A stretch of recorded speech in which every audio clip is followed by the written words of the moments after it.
Such a system has no right to exist and is condemned to end in the dustbin of history. There is nothing utopian about communism. On the contrary, the material conditions for a new and higher human society already exist on a world scale and are ripening rapidly. The enormous advances in science and technology offer a tantalizing picture of a world free from poverty, homelessness, and hunger. The development of artificial intelligence, combined with modern robotics, could serve to reduce the hours of work to a point where ultimately people will no longer have to work except out of personal choice.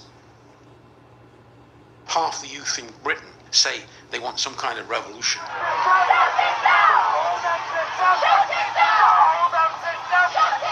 The European Union's austerity measures have made the average European citizen 3,000 euros worse off. Disposable incomes, have gone down. For instance, in Spain by 25%, in Finland and Holland a 15% cut. The target the European Union gave itself of keeping national debts to no more than 60% of GDP. To achieve that target would require permanent austerity until the year 2070, with a 2% cut in spending every year.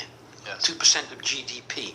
That is permanent austerity. That means the next 45 years, incessant attacks on the living standards of the next 2 or 3 generations. Then they wonder why the youth is so radicalized, why the youth is so angry, why opinion polls show half the youth in Britain say they want some kind of revolution. Why is that? They have no future.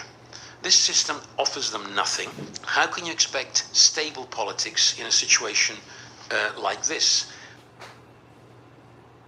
While at Bernie's Fight Oligarchy tour in Los Angeles, I approached a man holding one of our papers and I said, "Do you think that we need a revolution against the billionaires?" His face lit up and with a lot of enthusiasm he said, yes, I do. So I asked him what brought him to the event, what brought him to the Fight Oligarchy tour. And he kind of cringed a little bit, his face contorted in disgust. And he said, "I don't think that you're going to like me, but I voted for Trump in November and I really regret it." So I asked him what convinced him to vote for Trump, what pushed him in that direction. He said grocery prices. So I asked him what convinced him in the other direction. What made him regret that decision? He said grocery prices. Trump on day one said that prices would go down, but I still can't afford to eat. He lied and I'm sick of it. He then said that, these Democrats and these Republicans, they don't represent the working class. They don't care about us. They just want our vote.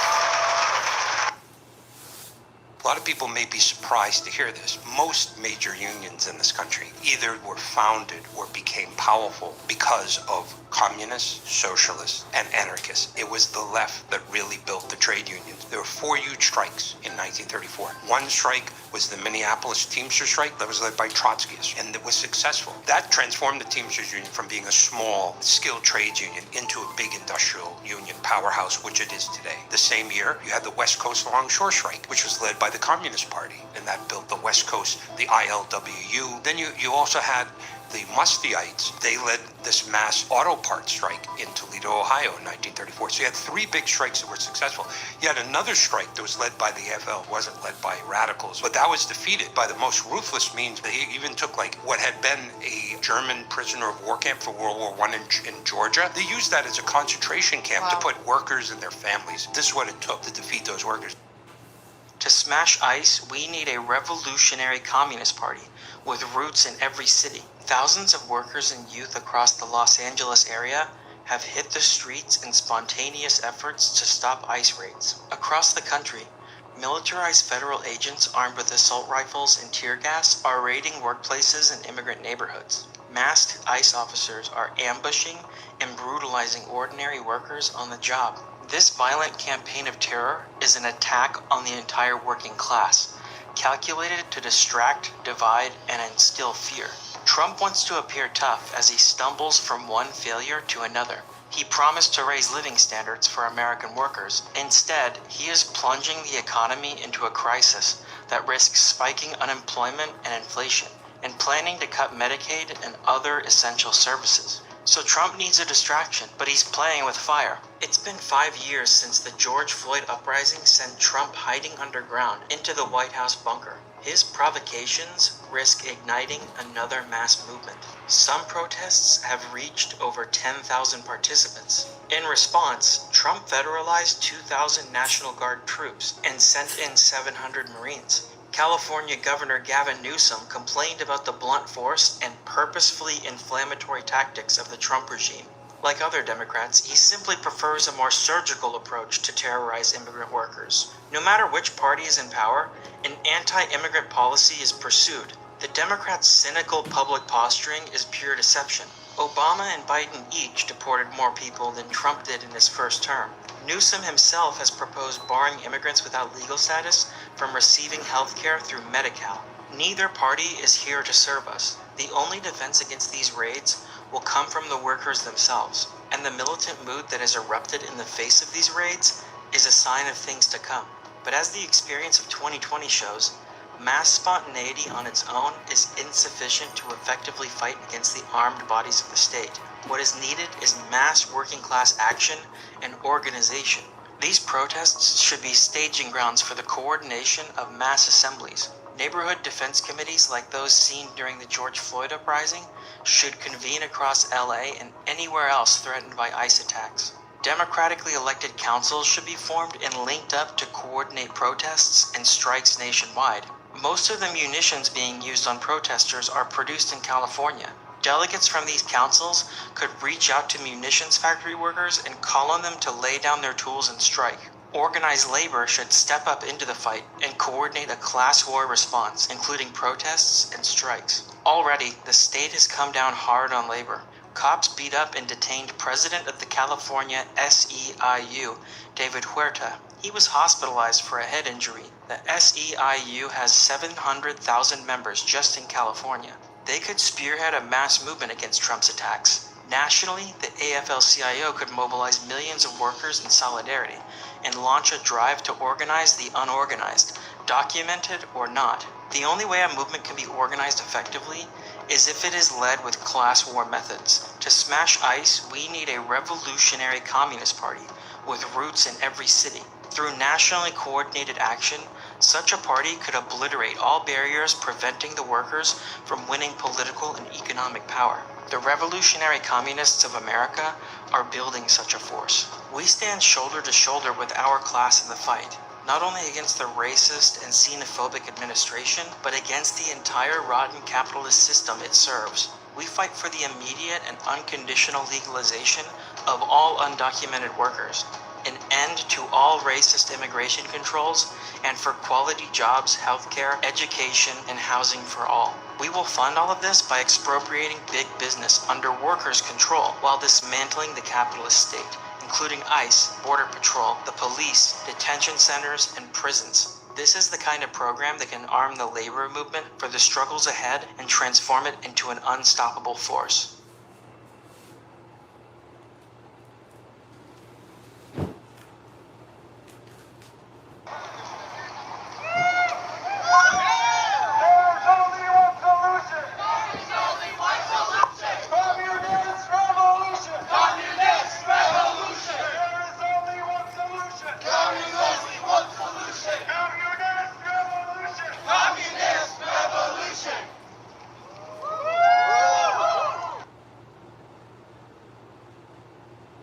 As the Declaration of Independence says, governments are instituted among men, and everybody else, deriving their just powers from the consent of the governed.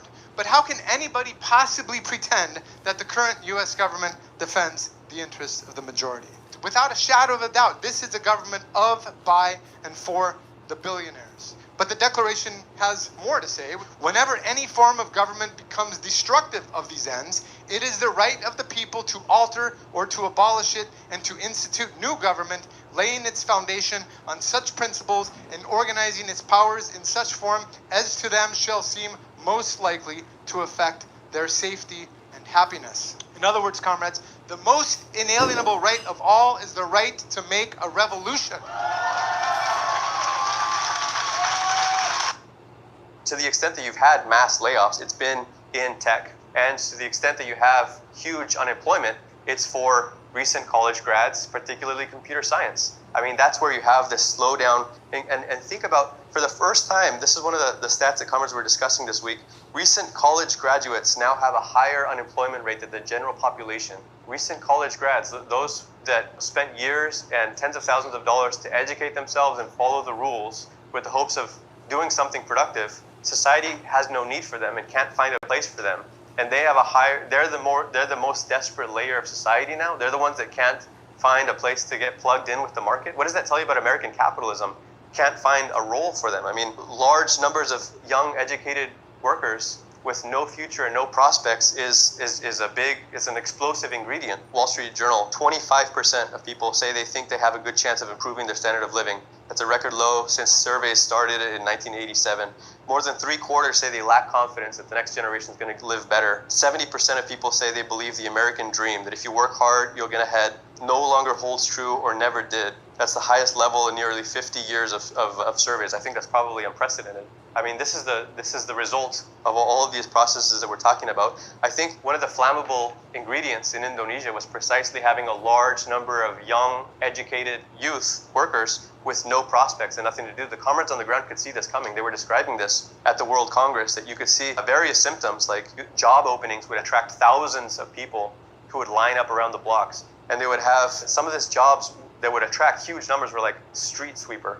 And people were quoted in the line saying, well, yeah, I'd rather be a street sweeper than to live on the street. This is the level of desperation that young people, they were saying that the most popular book right now, the bestseller among young people, is a fiction book inspired by the 1998 revolution. This was all in, early August when we were in Italy. I mean, you could see they could see very clearly what was about to happen. In February, you had Dark Indonesia. This was a short-lived movement, mostly of young people also. It wasn't quite on the scale that we're seeing now, but the new president, Prabowo, was elected in November last year with a landslide victory and a supermajority in the parliament. He was talking about gold in Indonesia. We're going to develop Indonesia, and we're going to become one of the strong powers in the world. And then he starts in with harsh austerity. I mean, cuts to every single ministry. Meanwhile, what really kicked it off a few weeks ago, in the middle of last month, was when ministers gave themselves a $3,000 raise at a time when most workers are earning less than $300 a month. And that's what set off the social explosion.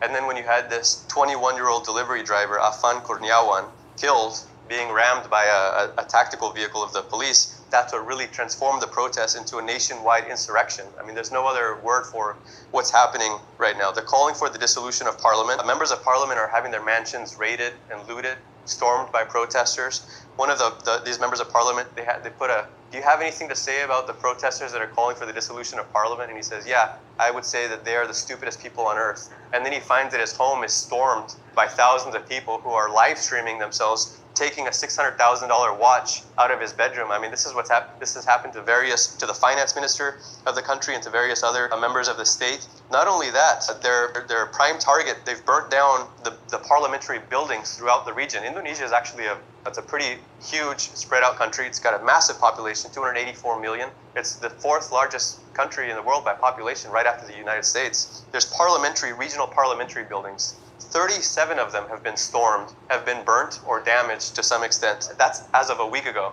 By now, maybe they've hit the 40. The protesters have burnt down not one police station, not 50, but hundreds of police stations. They've burnt them down across the country. I mean, what this shows you is that a revolution is unfolding. It doesn't have a leadership, but their slogan is dissolve parliament. Our small forces are putting forward a program calling for a general strike, bring the revolution into the factories, organize this as a force that has self-organization of the working class independent organization, workers' defense guards, and basically the comrades, what they're putting forward is the only way forward. The only way that this revolution could succeed is being communicated by our very limited forces. But of course, we don't have the comrades we don't have the numbers required to reach the masses with that message. I think the same thing, what's around the corner for France, these massive social explosions. What's needed, you could see that we're moving into a situation where people would be completely open to a revolutionary program.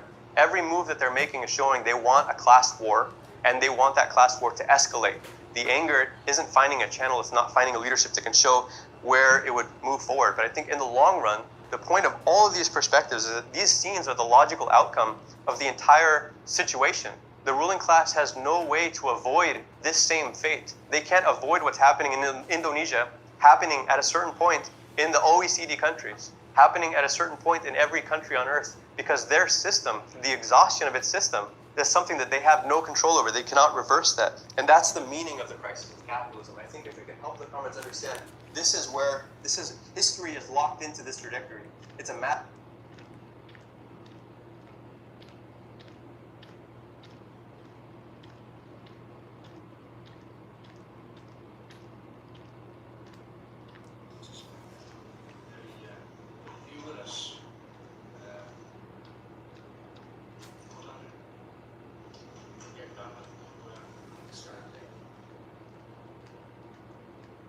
Yeah, well, thank you for coming and welcome to this talk about origins, origins of family, private property and state by Engles, which is a really important text where he traces for the first time the development of the family from a class-based position, examining the shift that society has gone through from prehistoric hunter-gatherer tribes to the modern nuclear family as we know it today, and its oppressive grasp of the individual, in particular women, that we'll examine throughout the discussion. And his text is really seminal because it's tracing the family from a materialist perspective, and this is what sets his theory apart from the others. And the theory that Engels outlines, to quote from him, is the determining factor in history is, in the last resort, the production and reproduction of immediate life. On the one hand, the production of the means of subsistence, of food, clothing, shelter. On the other hand, the production of human beings themselves, the propagation of the species. So the social institutions under which we live are conditioned by both of these types of production, the stage of development of labour and, on the other hand, of the family. In other words, how people live is determined by the development of the productive forces and the shape and organisation that the family is taking as analogous to that. And in this way, the family becomes a tool for the reproduction and the continuation of capitalism and class-based society. In the same way that commodities are equally important to capitalism, so too is the reintroduction of new human beings. And this makes perfect sense because if you do not recreate a new layer of working class to go into your factories and produce, then capitalism can no longer continue to function. So, the family and the propagation of the species is just as important as the continuation of the making of commodities. But really importantly, the family has not always just been a tool for the continuation of class society and capitalism. As Henry Louis Morgan outlined in his text Ancient Society, which is what Engels bases a lot of his ideas on, and from Marx as well, the family is passed through several stages linked to the changes in human development as they arise. Morgan called these stages savagery, barbarism and civilization. We'll sort of trace the family as it moves through these stages. But really importantly, through examining these stages and this corresponding evolution of the family alongside those, Morgan opened up this idea that the so-called eternal patriarchal family that we kind of assume has existed forever has not existed forever. Meaning that these traditional family roles that are still very, very present in our society today, where men are the heads of household and they're traditionally married to a woman who takes care of the household, this hasn't existed for all of time, and Morgan and Engels prove that on a scientific basis. In fact, there's a wealth of evidence that shows that previous societies, hunter-gatherer communities, were egalitarian. They were not based on the oppression or subjugation of one sex over the other. And if that's correct, as Engels very clearly demonstrates in his text, then women are not naturally subordinated to men. They were subordinated, and that happened to them through the development of property, in relation to the development of private property in particular, and that's what we're going to trace and outline today. So an important question then is, why did that happen? If societies and families have not always oppressed women, why is it that today that is the case that we see? And the answer is that as economic production changed, so too did the shape and role of the family. But this point is still challenged today, and it's not just challenged by conservatives or reactionaries, it's challenged by feminist theorists. And with these ideas being raised and challenging this idea that the family has been not always been static. It's essential and really important today that we're having this discussion to defend Engels' ideas and see what is necessary to go about changing the family for the future and what our role could possibly be in changing the family as it is right now. So, before there was class and therefore exploitation of one class over another, humans lived in primitive communistic societies, and they were based on a food-gathering economy. Work that needed to be done was shared equally amongst the members of the family or the group or the gens, as they're called, and different types of labour, for example, domestic labour in the home, gathering food outside of the home, and hunting were seen on an equal basis. No one of those was seen as more important than another type of labour.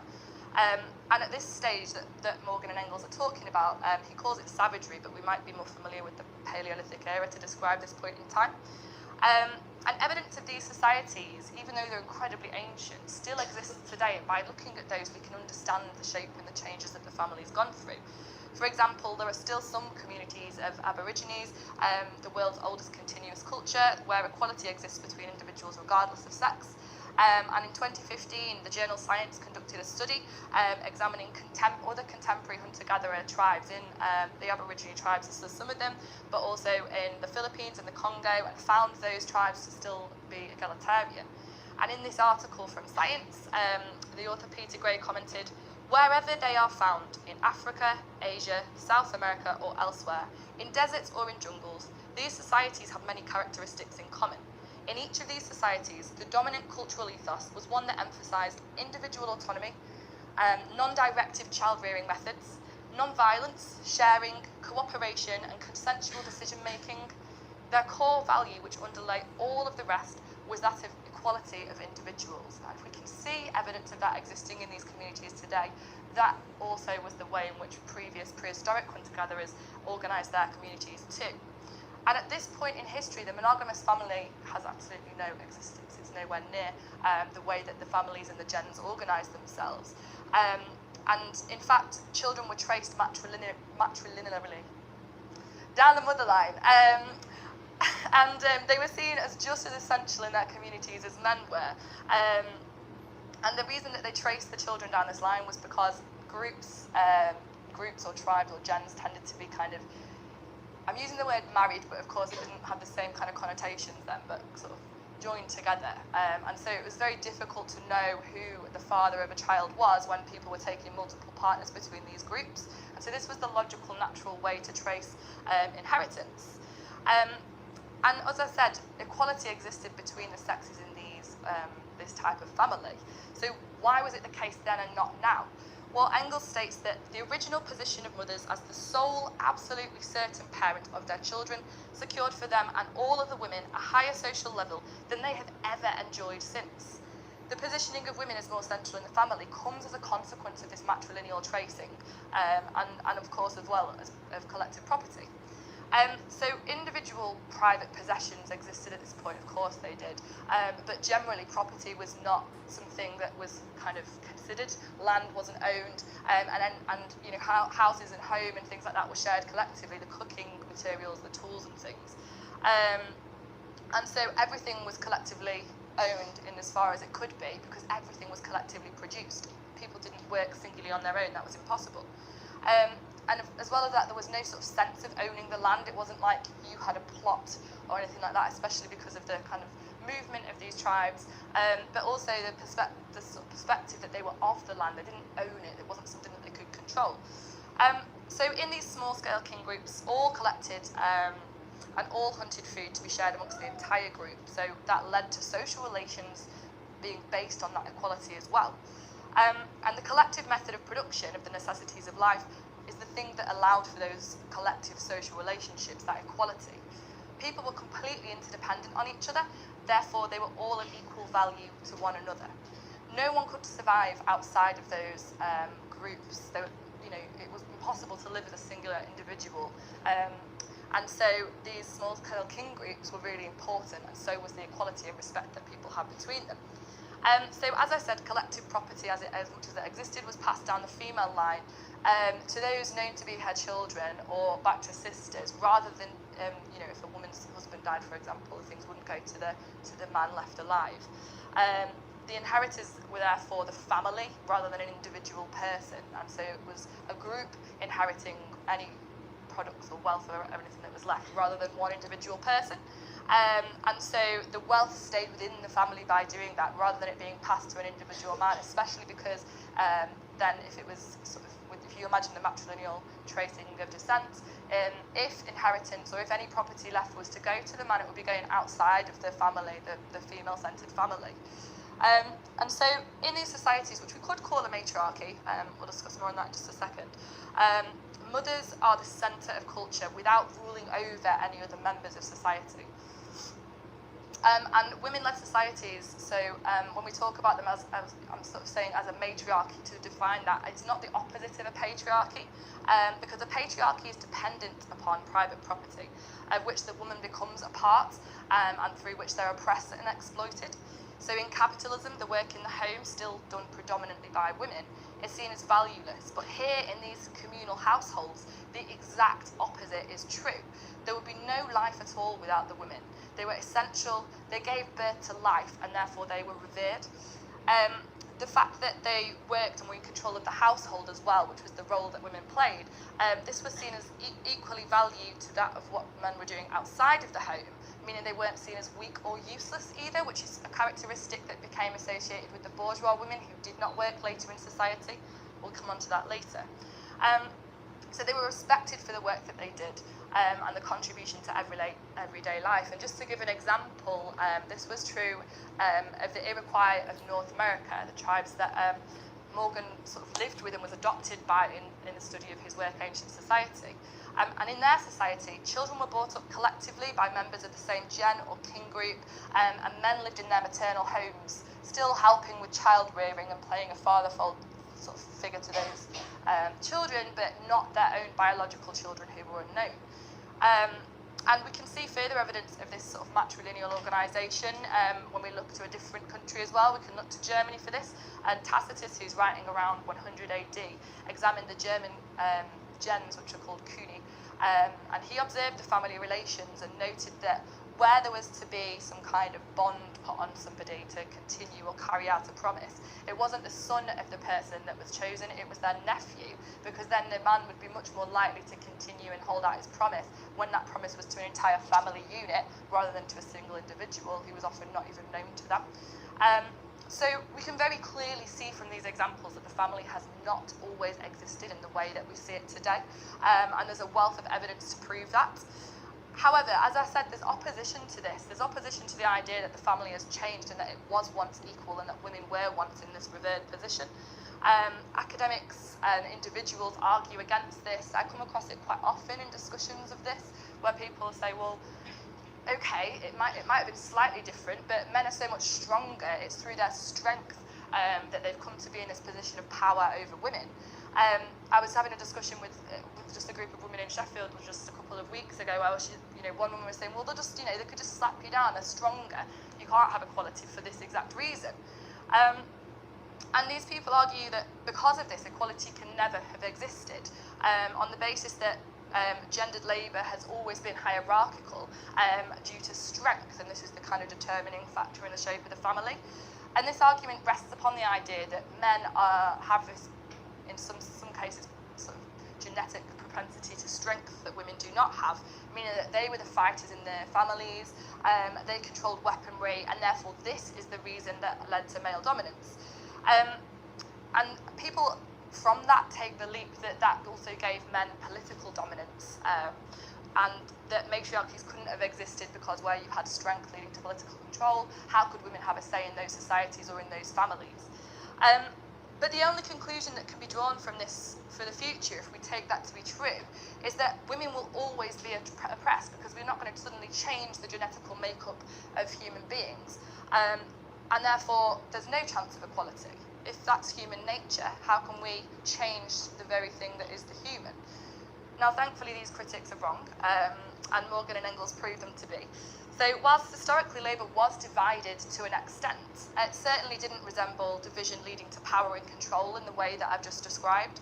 Women played an equal role politically, socially and culturally, which I'll just use a few points to evidence. So firstly, there's a lot of evidence to show that the gender division of labour in a kind of hierarchical way didn't exist. I've already talked about the essential role that women played in the family homes, and you know, there was division in labour among sort of from a viewpoint of the sex. Women who had to have children often stayed closer to their homes because it was necessary in order to nurse the babies, and that led to them taking on a sort of more gathering role, carrying babies on their backs when they were old enough, whereas men didn't need to stay at home to physically nurse a child, and obviously therefore were more able to hunt. However, hunting wasn't a reliable source of food. It wasn't a successful trip every single time, and so actually the gathering of the food from close round to the home was often an essential source of food and nutrients. And so both of these tasks were essential and equal to the continuing feeding of the family, essentially. And it's the women's labour there that was one of the most important roles, the collecting and the gathering. And so, secondly, we see that men didn't have complete control over weaponry anyway. So already there's equality in the roles that existed, leading to no greater hierarchy for men or for women, but also a recent study that was carried out by the University of Florida of Ethiopian tribes concluded that stone tool production had not only been carried out by men, but had been shared equally by men and by women. So there was no monopoly over weaponry by men at all in the first place either. And finally, even if men were the only ones with this control of weaponry, what reason would they have to suddenly start subordinating and attacking and changing their attitude towards the women that they were living with, especially when we've already established how revered the women in these communities were, the bringers of life, the contributors in the same way that anybody else was.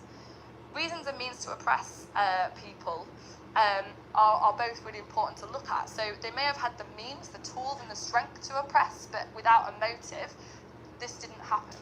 And so these come from the material conditions, the motive that comes along later. And as long as work of women was seen as essential and recognised as such, why would men with spears attack them, as I've said? Armed men do not live outside of the relation of these hunter and gatherer groups. They're not separate, they're not subject to different rules and laws. They can't control their own actions and still be part of a group. In fact, there's evidence to demonstrate that men who did use their strength and their weaponry against the family were outcast from that community. And Engles demonstrates this again through his treatment of the Iroquois, that individuals can possess arms, but you still fall within the control of the group. And actually, the Iroquois council showed this because the leaders of the councils were elected by men and by women. And if they did something that was, well, basically they had direct accountability. If they did something that the family did not like or that was against their ideas and their aims, then they could be removed. And it was this council that had the kind of power to agree to war or agree to battles happening. And so they had complete control over war and strength and the desire to do so. So clearly we can see that it's not strength that led to the subordination of women. There we go. There was a time before men exerted their strength as a tool of control, and therefore there will be again. In fact, there are living examples of such societies that are existing right now. Such a matriarchy can be found in the Minangkabau in West Sumatra, Indonesia, and they're the largest known matriarchy at 4 million people. And in this living example, women usually do sort of continue in the domestic sphere, while men take on political and spiritual leadership roles. However, both sexes feel that separation of power keeps them on an equal footing. Just to give a bit more on that, upon marriage, women acquire their own sleeping quarters, and the husband may sleep in the same place, but at morning returns home to the kind of like mother family home to have breakfast. And at age 10, boys leave their mother's home to stay in the men's quarter, and they learn practical skills and religious teachings. So that's separation of labour, but not in a hierarchical way. And while the clan chief is always male, women select that chief. And they can remove him from office if he doesn't do what they would like him to do, very similar to the Iroquois. So we see another example of where there are divided roles, but neither of those roles are seen as more important and therefore giving more weight to that individual. So we see even more examples of how women's role in the home did not diminish their standing in society with these living examples, and there are many, many more. I just don't have time to go into all of those. But we also see the significance of women in ancient societies through examining cave art as well. So scientists have shown that the majority of cave art was especially with like hands, was conducted by women, and they've measured the shape of the bones of like the skeletons that they've found compared to the reliefs of the art on the wall, and they've seen that this was conducted by women. Now, this is really significant because not only do people often suggest that it was men that carried out these spiritual, religious roles, and with this art disproving that, but this cave art's especially significant. It was very difficult to get to. They were not easy to make, and it took time away from the natural things in the home that were more required. You know, the urgency of needing food to eat is a priority over the production of art, no matter how nice it might be, or how important and significant it might be. And so women conducting this type of work and you know, being able to take part in the production of art had their time freed up to do this. It was really special in these communities, almost seen as a kind of magic, and showed the position of women as entrusted with power and with responsibility, again defeating this idea that men through their strength gain political or cultural or social dominance. This is not the case. So the family very clearly has not existed as it does today for all of eternity. Before it, factually, egalitarian communities did exist. So why did this change? Well, Engles notes that the human labour power at this stage does not yet produce a considerable amount over and above the cost of subsistence. But when kin groups were able to achieve more than this, a change in the family arose. We come now to the Neolithic Revolution. Family relations changed when the material conditions of production changed again at this point. So changes in the material conditions tend to come first, and family changes afterwards in response to the material world changing. So this shift from primitive communistic households occurred as a consequence of the Neolithic Revolution, or the Agrarian Revolution, moving from hunter-gatherer production to the cultivation of crops and the domestication of animals for eating, essentially, as well as the development of tools, which led to a greater production and wealth amassing in the gens or the family homes. And so this shift, this led to a shift in the economic relations.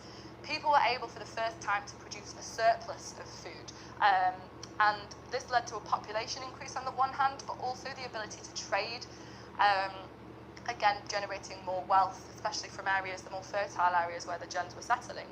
So as the natural division of labour had led the men to doing work outside of the home, they naturally had ownership of the tools used to do that, whilst women would have had ownership of the things needed to cook and produce in the family home.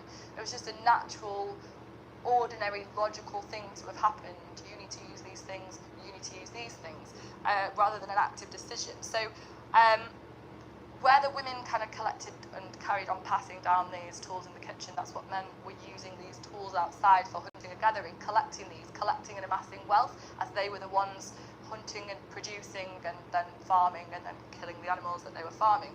And at this stage, don't forget that the family structure is slow to change, so men's children were not inheriting the property that he was kind of continually amassing. In the same way, so if a man died, basically his belongings or the property or the tools, the wealth that he had amassed wouldn't be passed to his children. Nor would they be passed to his wife and the female family gens from the matrilineal side. They go back to the gens from which he had come from. So with restrictions around marriage emerging that promoted greater genetic diversity, not knowingly but through experience of course, the family started to split more regularly. Okay, so you could no longer all live in the same family home, and this centred around a brother or a sister moving out and establishing new gens. This was also combined with the introduction of traders coming in who were not traditionally from the gens, and so what you have is a shift in the family from living completely together in the gens family home to much more independent family units living outside of that. And that's significant because there was a moving away from this sort of old genteel organisation as this property begins to develop, and as the population begins to grow. And the men were amassing more wealth through their work with their tools, and so grew the desire to pass on this wealth to their own children. And I'm very keen on this point that it's not just an idea that popped into people's minds suddenly one day, like, oh, I don't want to pass it back to my family anymore. It was because of these changes in the material conditions that I've outlined, where if you, as a smallish family unit, are no longer living in the traditional family home, the gens, passing your that wealth back to them when somebody died became quite an unnatural and alien thing to do. You were no longer living with that family, and so this desire comes about through the changes in the spatial organisation of the family. And it's at this point that we see the shift from matrilineal to patrilineal descent, favouring accumulation of wealth by the family unit, by these sort of increasingly individual units, rather than the gens, which gave that family unit more power rather than the clan or the gens that we've described before. And it's through this development of property that Gentile organisation reaches its limit. And this leads to the abolishing completely of matrilineal descent and tracing. Thus, we begin to see the monogamous relationship developing, not through mutual love suddenly occurring, but through the need to emphatically know who your children are in order to pass on your collected wealth that you have amassed throughout your lifetime. And so this ushers in chastity for women, subjugation and control over them and their day-to-day lives and who they can partner with, and they essentially become commodities themselves, reduced from equals in society to just vessels for inheritance. And Engles explains this. He says, monogamy was the first form of the family, not founded on natural but on economic conditions. Therefore, it is the victory of private property over primitive and natural collectivism. And he describes this as essentially the first class division. And as with other class division, it developed the welfare and advancement of one class, the male sex, over the other, the female sex. And this is really where we see women becoming a commodity or property themselves through this point. And clearly we can see that this is a consequence of the material conditions changing through the development of tools and labour, and the family changes as a response to that in order to fit the new mode of production.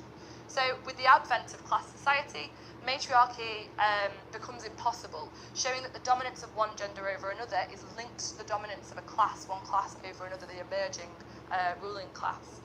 So the downfall of maternal law was the historic defeat of the female sex, turning them into these machines for the generation of children that I've talked about, and diminishing the role that they played socially in production, in the home.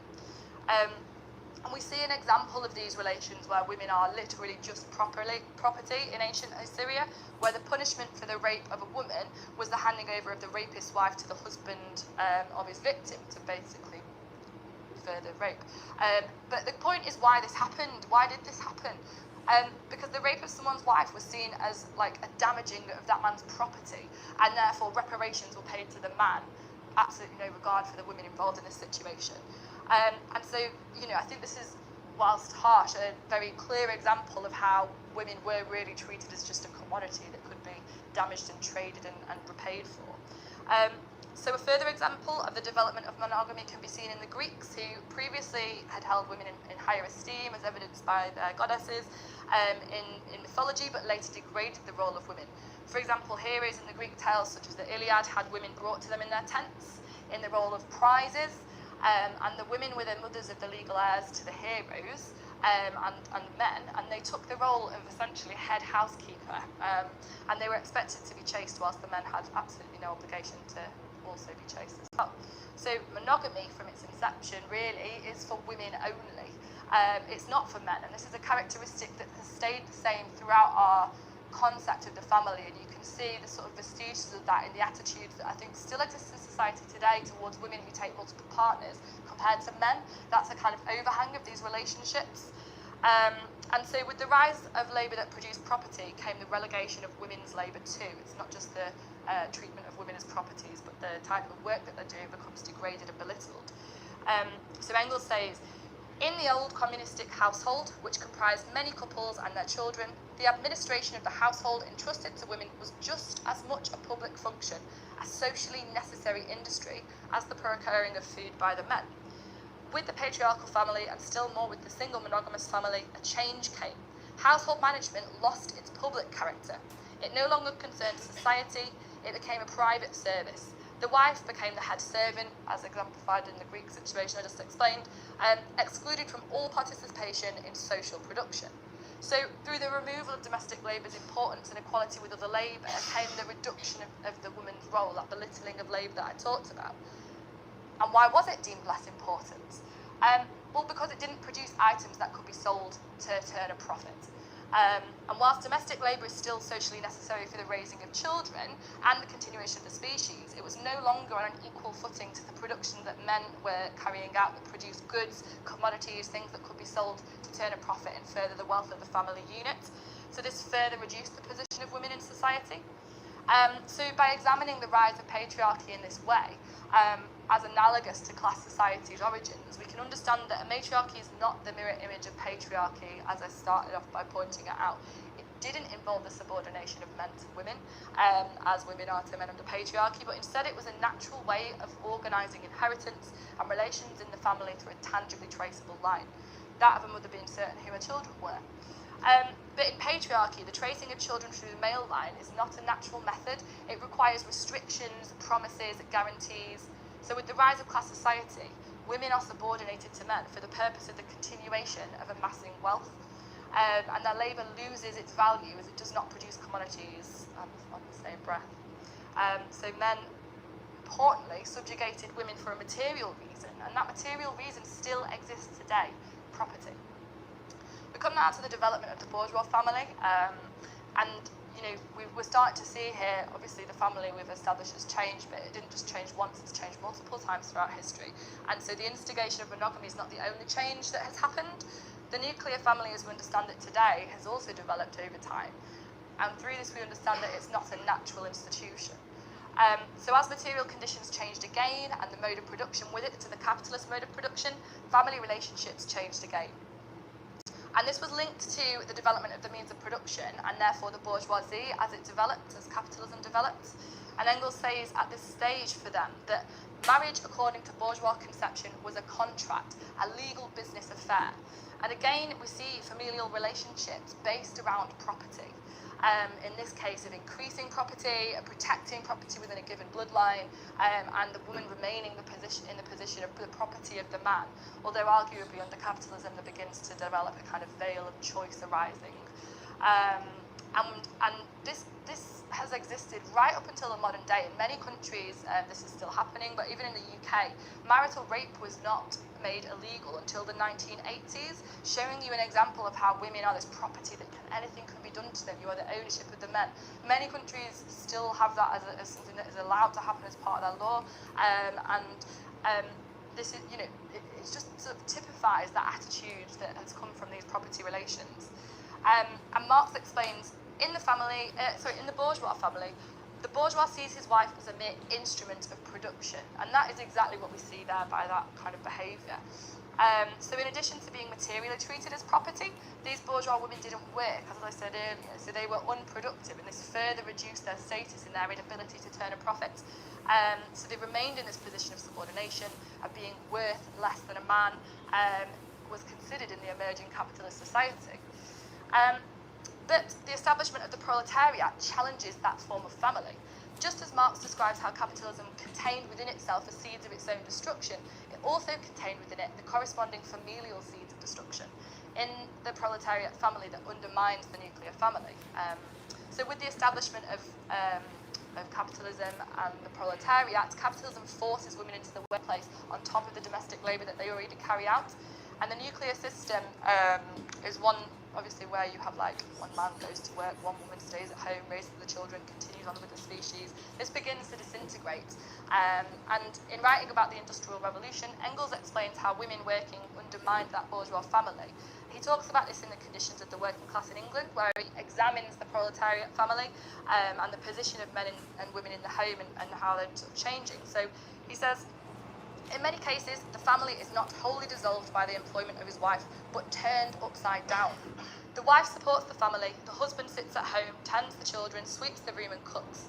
This case happens very frequently. In Manchester alone, many hundred such men could be cited, condemned to domestic occupations. And he further states, we must admit that so total a reversal of the positions of the sexes can have come to pass only because the sexes have been placed in a false position from the beginning. If the reign of the wife over the husband, as inevitably brought about by the factory system, is inhuman, the pristine rule of the husband over the wife must be inhuman too. And through examining the reversal of the roles of men and women, Engels shows that men and women in these strictly defined roles is not a natural way of organising the family at all. Therefore, we can see the introduction of the proletariat family as a progressive force in dissolving the bourgeois family. And we see a lot more of the disillusionment of that today that I'll come on to now. Because the family under capitalism has brought both genders, or both sexes, into the workforce, but left women typically with the domestic labour to do. Still, on top of things, UCL conducted a study this year, I think it was published in June, that showed that women do 16 hours of household chores on average a week, where men do 6 in comparison. And of the families studied, 93% of the couples in that study said that women carried out the bulk of that housework. So things have changed in a very limited way. So clearly, as we're seeing changes to the family, the bourgeois family structure, which was once seen as this natural way, doesn't fit the proletariat. And the very existence of the proletariat is challenging that notion and that idea of the family, proving again that the family hasn't always been like this. That monogamy and the instigation of the nuclear family was caused by economic conditions, creating a family unit that was profitable to capitalism, where the family is still raised and educated and cared for without the need of a public character to that or public spending. But that also means that the nuclear family cannot disappear until those economic conditions are changed. With a shift under socialism from individual to collective property, wage labour will disappear with it, and the need for the nuclear family, and this idea that workers need to be replicated because the working class will no longer exist. So the very existence of the proletariat challenges the bourgeois family, and yet is not sufficient to overthrow it. We are still existing within the conditions of that nuclear family today. And really importantly, although things have changed and although capitalism has modernised the family and has brought about some things that are more beneficial, on the whole, fundamentally, not a lot has changed at all. We see a little bit more of the dissolution of the family. Families don't look a particular way anymore. They're not as strict, especially in some countries. So there are many single-parent families, parents choosing to be parents on their own. We see a lot of divorce, in some cases men or women not choosing that. There are same-sex couples, and the shape of the family is changing again. But this isn't because of some gradual process of liberal enlightenment that's brought about these changes. It's the product of material conditions and the growth of the working class and the things that they have fought for. And the bourgeois family basically is becoming obsolete, though it still continues to exist. We've got now legal equality in many ways, especially between the sexes in terms of pay, job role, voting rights, independence, healthcare, and yet patriarchy still continues to exist. Women are still oppressed. And it really asks that question, that how can capitalism take us this far but not fully liberate women? And the answer to that is that it's not in the interest of capitalism to provide the necessities of life that would free women from the domestic labour that they are still expected to carry out. How can you have the liberation of women in a society that, when it's going into crisis at any point, is stripping back the gains that may have been won by the working class previously? There's the question of how women are able to, therefore, engage politically in the changing of a society. It is much more difficult for women to attend political meetings because there's a need to stay at home or the need to take care of children or working hours and things like that. And I think middle-class feminists don't always see this as part of a problem with that kind of perspective. For them, raising women to the position of men is the answer, to kind of bring everybody up with them. But for working women, this changes absolutely nothing when the relationships are still defined by the economic conditions that continue to exist today. And this leads to situations, especially for working class women, where you can be economically trapped in a potentially incredibly abusive relationship, and there's no way for women to remove themselves from these things because of the material conditions of capitalism and the wage labour that it forces people to work under. So these roles have been reinforced for centuries. They are deeply ingrained in people's consciousness. And people are aware of this. I'm preaching to the choir. Everybody knows the oppression that different groups in society face. Women know they are oppressed, but I hear people grumbling about it on the bus all the time, I've got to do this ironing and things. And people know about it. They don't need to be told this. But at the same time, people sort of assume the family has always existed. It's always had this form, it's always had this character, so just put up with it. That's just the way things are. It is ancient, but it has an origin despite that, as we've established. So we've come up with a situation where we still have these overhangs of previous society and organisations, but because the material conditions have not shifted from a capitalist mode of production yet. So how do we change this? Well, changes in the working class and working conditions of the working conditions, too many working conditions change or are changed by the working class fighting for them. We're not handed things out simply by asking for them or wishing that they've changed. We saw this, in the steps towards equality that have been taken. The right to vote was fought for by the Chartists and the suffragettes after them. The 5-day week, the now laughable 8-hour day, massive things that we're all well aware the working class fought for in order to gain. And the same is true of the equality between the sexes. This has all been fought for and hard won. And we've ended up with legal equality. But legal equality doesn't really spell equality in any way that we're familiar with. It looks like a gender pay gap of around 20% still. It looks like women having the potential to climb higher in organisations but not being able to do so because of stereotypes about them having children and the fear of bosses having to pay maternity pay and them not getting further, and in any case having women at the top of businesses isn't going to help. It looks like women still shouldering the burden of domestic labour on top of working, and it looks like political meetings quite often dominated by men still as a consequence of this, not because women don't want to take part, but because they aren't able to. And this is what legal equality has gained for us. Women have shared legal equality with men for a very long time, but as we know, that doesn't spell legal equality. So even though we've made some steps forward, we haven't progressed past these kind of older relationships that's still ongoing. And that's because changes in the family are slower to come about than the changes politically and economically. Trotsky talks about this when he's describing the overturn and the changes in the family of the Soviet Union. He says, a deep-going plough is needed to turn up heavy clods of earth, meaning that family relations are deep-seated and they can't be overturned overnight. First, the material conditions have to be changed. And when there's no longer wage labour and class society, there's no need to recreate the working class. There's no need to enslave women to do so. And there's no need to cast the women as roles of sole domestic labourers in addition to their wage labouring. The destruction of private property will bring about the destruction of women as property. And the domestic labour will be shared equally, allowing women to participate fully in the political sphere. Therefore, we have to change the material conditions, eradicate the profit motive, eradicate private property, and re-establish the family based on mutual relationships.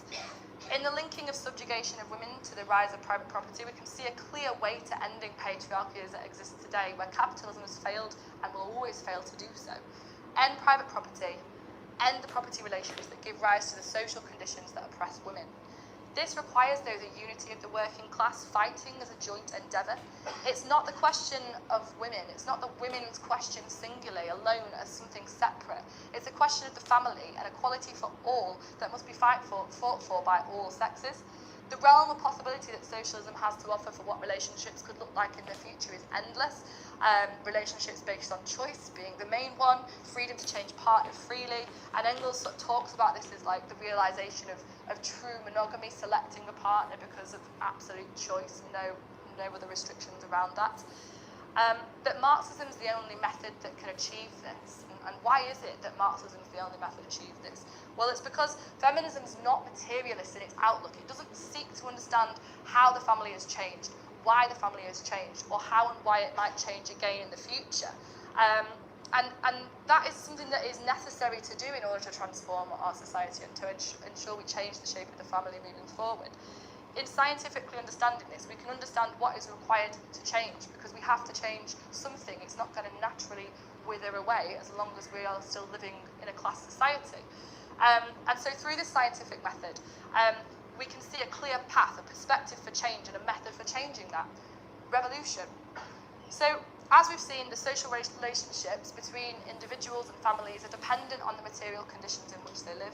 The shape of the family, therefore, will change again when the material conditions change. And we change the sort of socio-economic system from an exploitative capitalist one to a socialist one that puts humans, all humans, regardless of sex, gender, role, anything, on an equal footing. Only by establishing society in this way can we begin to erode the centuries of inequality and the sexist attitudes that persist from that. And by understanding this, we understand that the family as we know it today has not eternally existed in this form. It will not continually exist in form. And consequently, the role of women in society will not continue to exist in this form forever. Emancipation can be won, and it will be won, and it will come through the destruction of private property and by the working class fighting together to build a socialist society.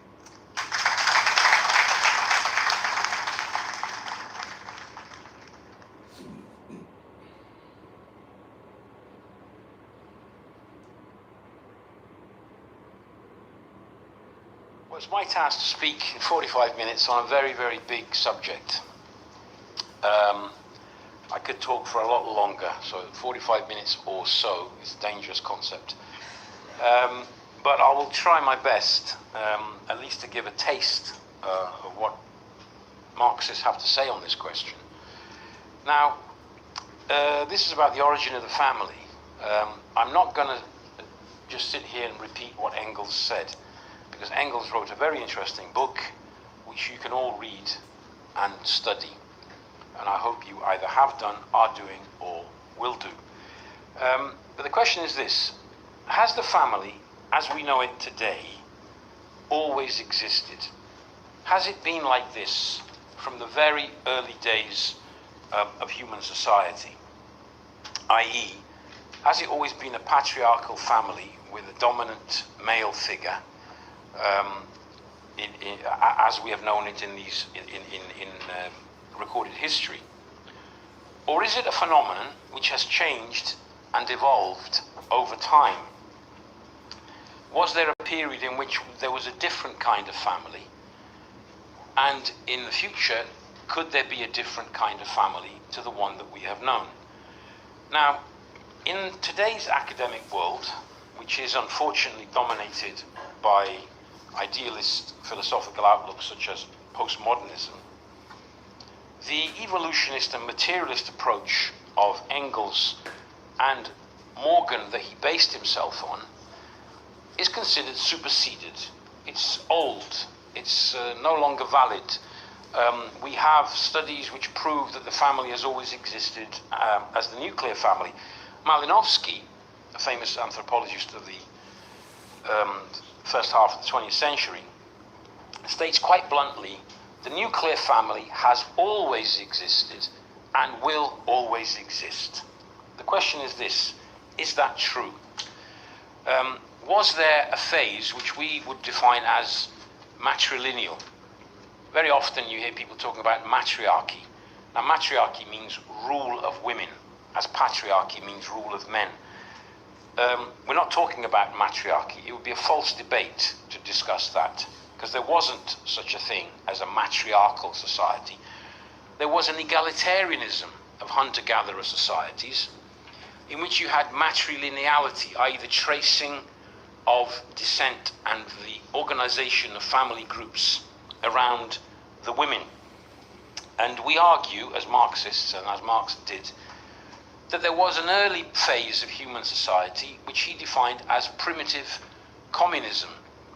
By that, we don't mean a primitive Joseph Stalin or a primitive Soviet Union.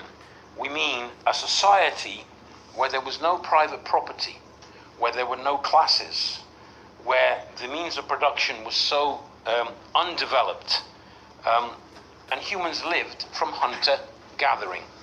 Now, I've read so many different anthropologists, some of them not exactly left-wing, who all agree that when you look at hunter-gatherer societies, even today, they are extremely egalitarian, far more egalitarian than any other form of society. Now, I've got an interesting quote which I put in my article, which is from Leslie White. Well, Leslie White is an American anthropologist. He was head of the anthropology department at Michigan University in the post-war period, who I would say is very close to a Marxist approach, although sometimes a bit mechanical. But he wrote a book called The Evolution of Culture, The Development of Civilization to the Fall of Rome. He refers to this question of primitive communism, and he says this: so menacing did the theory of primitive communism become, apparently, that members of 3 anthropological schools have felt called upon to scotch it. Lowy of the Boas school has attacked it repeatedly. Malinowski, a leader of the functionalist school, branded it perhaps the most leading fallacy there is in social anthropology. Lowy has been commended by Catholic scholars for his criticism of the theory of primitive communism, and through this, his opposition to socialist doctrines. And then he adds, it would appear that an effort was being made to make the world safe for private property.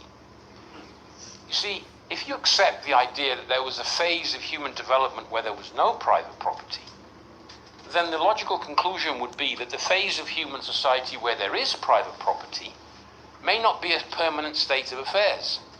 It may only be a temporary period of several thousands of years, of course, but a period which could lead to a new form of society without property again. That prospect terrifies the capitalist class, obviously, because all their wealth is based on the survival of capitalism. Now, we need to understand where oppression originated, because the question is this: is it in men's nature to be aggressive and violent and dominant? Because if it is, which some feminists do maintain that position, well, we're all on a loser, aren't we? If we are by nature, if I by nature should be going home and beating my wife, I don't do that actually, but if that's my nature and that is my instinct, well, it's pretty hopeless, isn't it, to struggle for the emancipation of women and for equality in society, because it's inbuilt. Or is this aggression which we see in a certain period of human development a product of something more concrete, a product of class society, with the property that came with it? Now, the answer to those two questions will determine actually whether we can actually fight for a better society, or whether we are condemned forever and ever to a permanent conflict between men and women. Now, Engles wrote his famous book on the origin of the family in 1884, and he based it mainly on Morgan, Lewis Henry Morgan's book, Ancient Society, which was published in 1877. Now, when I started looking at this, I thought, I want to see what Morgan had to say. I read Ancient Society, and you see it. You can see where Engels gets his ideas. And one of the most important ideas that he comes up with, and by the way, Morgan refers to the idea that the peoples were living in, he called it communism in living. Now, in 1877, nobody can accuse him of having any illusions in the Soviet Union. Communism there was no country like that. What he was referring to was communism in the way people lived, i.e. an egalitarian, working together socially, collaborating in a collective manner, consuming in a collective manner. And Morgan, I think his most important contribution was he developed the idea that it was the emergence of property which changed the relations between men and women. It was the emergence of property, the accumulation of wealth in the hands of men, which led to the emergence of the patriarchal family, i.e. no longer the egalitarianism of early days, but a society where men dominated in the family. And this was due to the desire to pass on one's accumulated wealth. I think that's an important contribution by Morgan. Now, who was Morgan? Morgan had the destiny to become a figure loved by communists and Marxists, because he gave the basic outline of the evolution of society in the family. But he was no communist himself. I mean, he was a well-to-do American. He was a lawyer. He invested in the railroads, in the mines, and his ideal of the highest form of society was the United States. Because the United States didn't have a king, didn't have an aristocracy, had a democracy. It was the highest form of society, and he actually says that on more than one occasion. So why is it that he became this figure so discussed and studied by communists? Why is it that the early Social Democratic Party of Germany, or the early days of the Communist Party in Russia, all party activists knew about the family structure of early societies that Morgan referred to? Well, because he provided the analysis which was the basis for Engels' text. Now, in that period, there were several anthropologists. Morgan was one of them. Tyler, Lubbock, Spencer, Maine, there were others. They all had an evolutionist approach to the history of society and the family, etc. Now, Morgan got to know the Iroquois, the Haudenosaunee, I think you pronounce it. It was a chance occurrence. He had an interest. He got to know them. He was actually adopted by the Seneca. They went through the actual ceremony of adoption. The reason being, he took an interest because he was a lawyer. These people were being defrauded of land. They were in conflict with private land companies that would do up to all kinds of tricks to basically steal their land legally. So he took an interest. But by taking this interest, he got to know them. He spent time with them. What he struck upon was the kinship terminology of these people. Mother, father, and how they were used. Then he also he struck upon the rules for mating and reproduction, and who you could marry and who you couldn't marry. He noticed, for instance, that they would call all the mothers of a certain generation, all the women of a certain generation, mother, all the fathers, father. He saw that there was a structure within a tribe in which you had gens or clans, in which you could mate only outside of your clan. You could not mate with the women of your clan because they were considered your sisters. It was a certain, in effect, it was a kind of incest taboo that had been established somehow in the long distant past. But he noticed there was such a different kinship relationship and terminology, and he took an interest in it. He described it. He actually wrote a book, The League of the Iroquois, The League of the Haudenosaunee, in which he describes all this. He then he develops this interest, and he's curious to understand where it could come from. Later in life, he did field work further west. He went to visit other indigenous peoples who spoke completely different languages to the Iroquois of the northeast. And to his surprise, or not so much surprise, he discovered similar kinship relations. So he started to draw the conclusion, maybe these peoples, this goes back much, much further into the distant past of humanity. And he drew the conclusion these people must have come from Asia. And did they bring it from Asia? Maybe they did. So then he proceeded to try and study the kinship terminology of peoples around the world. And he used the Smithsonian Institute and the diplomatic network, say, of the United States, to send out a questionnaire to people all over the world. And he waited for them to come back. It took a few years, but he started getting back questionnaires about the Tamils in India, the Aborigines of Australia, and other peoples. And up pops up the structure of the tribe with the clans, the prohibition of mating within the clan, but you had to marry outside in another group. And this started to confirm his idea that maybe it does go much, much further back. So he looked into this. Now, I think he made a major contribution to our understanding of the evolution of society. Now, he didn't get everything right. He actually literally believed that when people said mother to everybody, they thought they were their mother.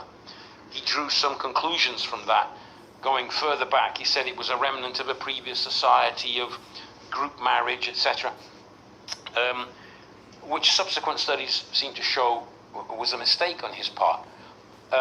He did make mistakes. How could not a man of that period not make mistakes? Even Engles in 1891, in the preface to the 1891 edition of The Origin of the Family, says in the 14 years since The Ancient Society was published, subsequent studies have disproven some of what he said. Engles would not have been closed to further discoveries and studies. It's not a dogmatic question. You base yourself on the latest science. In 1877, Morgan seemed to be the highest development in that field. But the conclusions Engels comes to is yes, some of what he said has been disproven, but the core idea hasn't. Now, when I started looking at this, I thought, I read so many who just took it for granted. Morgan and Engels were wrong, it's been superseded, no, it's false, it doesn't. I thought, I'm going to read more and more and more. And I must say, I've come to the same conclusion that Engels came to in 1891. Yes, a lot of studies, but the core idea that the family has evolved over time based on technique, the development of technique, is valid. Because technique, if we think about it, the way we procure our food has changed. Hunter-gatherers, at a very early stage, they hunt and they gather. It's very simple. Now, before I go on to that, they have done studies, quite recent studies, on hunter-gatherer societies, hunter-gatherer groups in sub-Saharan Africa. And they've looked at the contribution to the diet of the overall family group of the women who tend to do the gathering, and not always, and the men who tend to do the hunting, although women also have been known to hunt. And they find that actually the women contribute more to the diet than the men. More is procured through hunting, through gathering, through foraging, roots, nuts, fruits, plants, herbs. In fact, it eventually leads to the women being the ones who actually developed early horticulture, i.e. the idea of planting some of these seeds and not having to go and foraging for them. Now, if you think about it, if the women are contributing at least 50% and more of the diet, there's a material basis for the egalitarian nature of hunter-gatherer societies. The men contribute, yes, but they're not the woman who has to look, the typical idea would be, it's like, the Flintstones were like us. They're Stone Age, but they're like us. They all have nuclear families, all the rest of it. Primitive women of early societies had to look for a man to keep them, just like they have to today, don't they? Don't they, young women of today? Aren't you all looking for the ideal man that will keep you and feed you and clothe you as they should? You laugh, why? Because it's changed. And yet, for centuries, that was the idea. It wasn't so long ago that an American man in the 60s still would have considered it his duty to earn enough money to keep his wife at home where she should be, and he had to be the bread earner. It's changed. I'll go back to that later on. You see, the family does change, in spite of them saying that it's always been the same. It's changed in our living memory. But there was a material basis to the egalitarianism of hunter-gatherer societies. That's been proven beyond doubt. Even today, the ones they look at, there is a greater... They've done studies on gender inequality between farmers and hunter-gatherers. And hey, what appears? There's a greater gender inequality amongst farmers than there is amongst hunter-gatherers. What are farmers? Farming is what starts the process of the emergence of classes. Not immediately. Early farming did not immediately produce that. The traditions of egalitarianism continued in early farming society. In fact, if you look at the gens within a tribe, the land, even when it, first of all, in the early days, it would have been a territory in which you could hunt and others could not hunt in that territory. When it becomes horticulture and then agriculture, the land is still the property of the clan, the gens, and can only be inherited through the clan. It can't be inherited outside. It doesn't become individual, private property. Now, on the question of matrilineality, again, they try and portray it as, well, there are matrilineal and there are patriarchal and there are bilateral, and there's no real structure to it. But the thing is, you see, I've looked and I've found texts, and the more I read, the further back you go, the more matrilineal societies you meet. Now, in the early days, you see, there was no strict pairing, i.e., Mr. and Mrs. I, as a young boy, I remember in England in the 60s, literally you had women who were called Mrs. John Smith. And I used to think, hasn't she got even a first name of her? No, at least Mrs. Smith. No, Mrs. Jewish.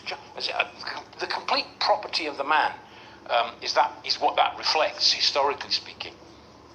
But in early societies, there was a degree of promiscuity. Now, I don't want to open up the whole discussion on promiscuity. I've got a whole load of reading on that, which would be very funny and interesting reading, but I'm not going to do it here.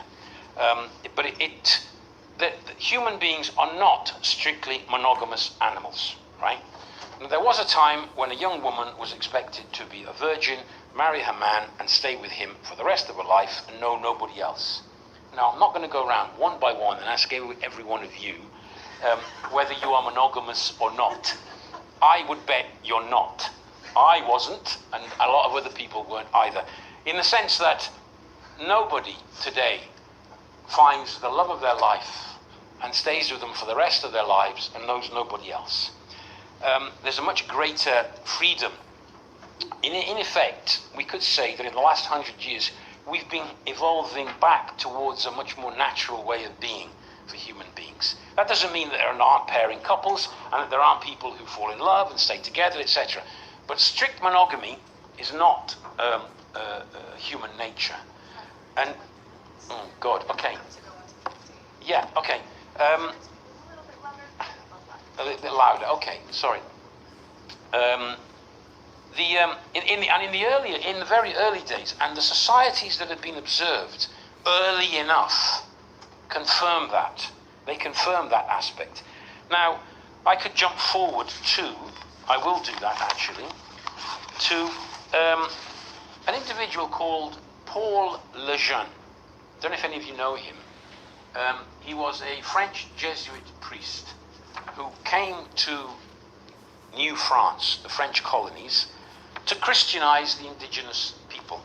Now on this, the reason I'm raising this is that when they try to deny matrilineality, they say, oh, we've studied indigenous peoples, and there's patriarchy in some of them, right? The question is, when did they study them?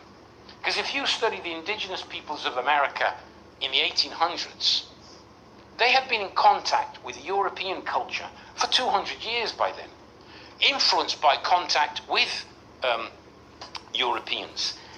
And I found interesting the reading of one text, which you might want to look up yourselves. It's called The Myths of Male Dominance by Eleanor Burke Leacock. She's an American anthropologist. It's interesting, the Americans have produced some really interesting anthropologists of a progressive nature. She went and did field work amongst what was called the Montagnais Naskapé, I think they're called the Innu now, of northeastern Canada. But in the 50s, obviously, you cannot hope to find the historical relations of these peoples. And it's not enough simply to say, oh, I did field work, I observed them, this is how they are. That's where Paul Lejeune comes in. Because he is a man of the 1600s, and he made a huge effort to Christianize these people. And he spent the winter of 1633-34 with them to befriend them in the process of Christianizing them. Now, he found some problems. He started out with a typical European patriarchal approach. All I have to do is convince the men, job done. And he realized, no, it doesn't work like that.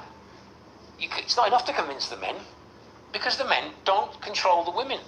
The men don't dominate the women. They're egalitarian.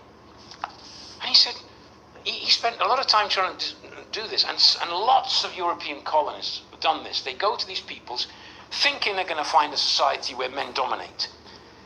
He sat down with one of these chiefs and he tried to explain to this chief the niceties of French civilization.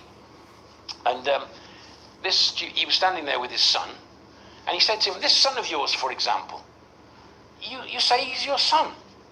How do you know he's your son? You let your women have sex with other men.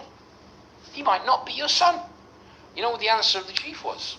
It's a famous quote. He said, you know what the problem with you French? You love only your children. We love all the children of the tribe. We bring up all the children together. Basically, it does not matter to us. Now, Here's a quote from Lejeune. He says this, the Montagnais, the Inuit, they prefer to take the children of their sisters as heirs rather than their own, or than those of their brothers, calling in question the fidelity of their wives, and being unable to doubt that these nephews came from their blood. Now, what he's describing is a matrilineal society. Why the children of their sisters? Well, you see, a man can be absolutely sure that his sister's children are his nephews and nieces. Why? Because his sister is definitely his sister, because she was born of the same mother. But he says they don't trust, for instance, their brothers' wives. Now, in the logic of a French Jesuit, he thinks it's because they don't trust them to be their fidelity. What he doesn't understand is that in actual fact, there was a freedom, a sexual freedom in these peoples, and they were matrilineal. Now, the point Leacock is making here is, this is a description, actually by quite a reactionary, actually bastard if you think what he did. I'll describe what he did afterwards, but he's describing these people before contact with Europeans and the kind of family relations, which confirms what Morgan said about the matrilineal nature of these peoples. Now, he tried to convince the young ones that he was trying to Christianize that you must stay with the same person for the rest of your life. Again, I quote Lejeune, "The young people do not think that they can persevere in the state of matrimony with a bad wife or a bad husband.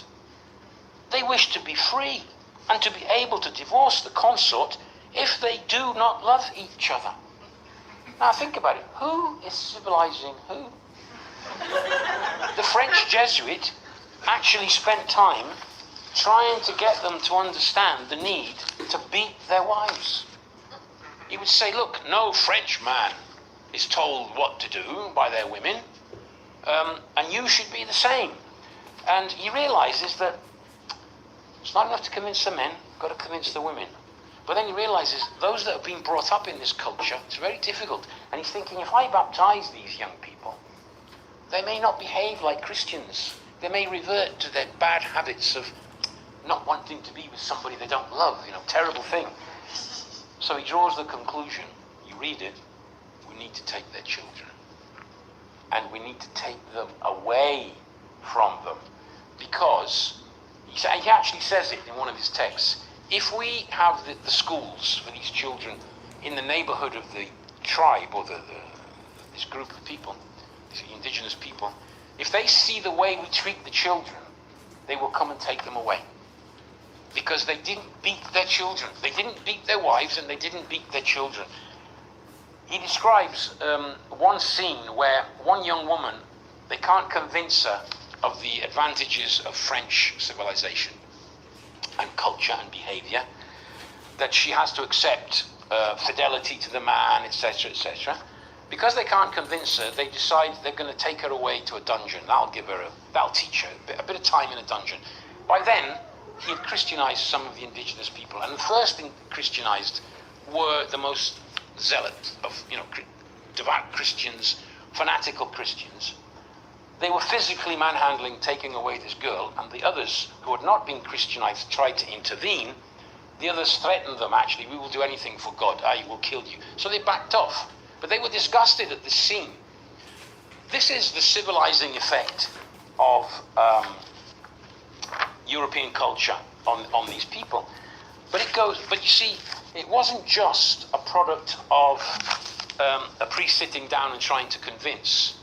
What Leacock explains, and I think is quite a convincing argument, is that contact with the Europeans changed the nature of the society in North America amongst the indigenous peoples. For example, these people that she studied, who, as we can see, in the 1600s was still matrilineal and egalitarian, and a degree of promiscuity amongst them. When the whites arrive, French and English, they start trading furs. The men of the Naskape, the Innu, start hunting beavers, not for food that they need. They didn't go extinct when they were hunting for what they needed.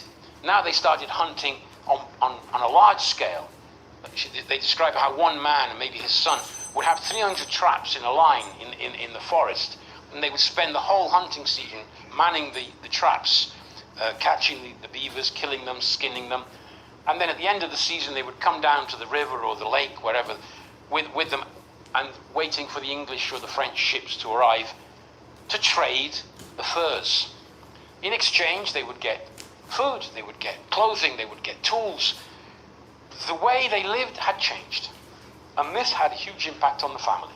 Because now, instead of the egalitarian nature of society, the men were starting to become the earners. Some of the men sometimes would get occasional wage labor and get paid for their work. So the way they procured their means of existence, as Morgan pointed out, changed from a collective egalitarian hunter-gatherer society to trading with, basically they'd become part of capitalism. They were hunting a product, a good which could be exchanged, and it radically changed the family relations. Then you get anthropologists of the 18th, 19th century, 20th century, and they said, oh, we've studied them. They're patrilineal, they're patriarchal. Ignoring that there was an evolution already that had taken place under the impact of contact with capitalism. Now that's one important point which I found in the reading, which I find is a materialist explanation for the change in the family.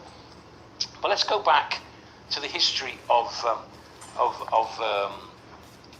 society and the family. Homo sapiens has been around for about 300,000 years. That's the latest discoveries. And agriculture came into being about 12,000 years ago, 12,000 years ago. It depends on different parts of the world. In the Middle East in particular is where this first emerged. Now, this is the Neolithic revolution. From that known moment in history to the emergence of the first historically known societies, we have the historically recorded societies, civilizations, the ancient Greeks, the Romans, the Sumer, etc., they're all patriarchal by the time they emerge. But they are also all class societies. You have slavery, you have private property, you have a privileged elite and a mass of people working. The passage had taken place sometime in that period. Not automatically, agriculture doesn't immediately produce that, but agriculture and the development of technique, the development of tools, ploughing, etc., eventually leads to a surplus accumulated in the hands of a few who want to pass on their property. Now, if you look at ancient Greece as known in history, it's an extremely patriarchal society. The ancient Greeks, great philosophers and great thinkers, how did they treat their women? Ancient Greece, the women could not be seen outside the house. They could not go out freely. If a man came from outside, the woman had to be secluded at the back of the house. You see, you recognize something here, don't you? You would, from where you come from. In certain parts of Pakistan or Afghanistan, that is still the case today. The veil, just en passant, was not invented by Islam. It goes back millennia in the Middle East to a period where extreme control of women's sexuality was imposed. Why? Because they had to impose monogamy, strict monogamy, but as Marx and Engles both say, for the women only. By the way, a parallel development to this is the first time that you have prostitution. They say that prostitution is the oldest trade. It's not, it's bollocks. Hunter-gathering is the oldest trade in the world, not prostitution. Prostitution is a relatively recent phenomenon in the last 10,000 years or so. It comes into being with class society because, you see, once you have property, and once you have the men controlling the property, and the desire to pass your property on to your offspring, how do you guarantee that your offspring are your offspring? My dad used to joke whenever a friend would come round, oh, nice little boy you got there, your son. He said, well, yeah, he's his mother's son, he was joking. I was his son too. I actually looked like him, so I think I was. But he was joking with the idea was, you never know, right? That was the joke. But in that joke, there is a truth. And how can you make sure? You have to control very strictly the sexuality of the women. And ancient Greece showed that. Now that came from somewhere. It wasn't always like that. There's another source we can take a look at, which is the evolution of the ancient religions. I have here an article on Sumer. It's called State Formation in Sumer and the Subjugation of Women.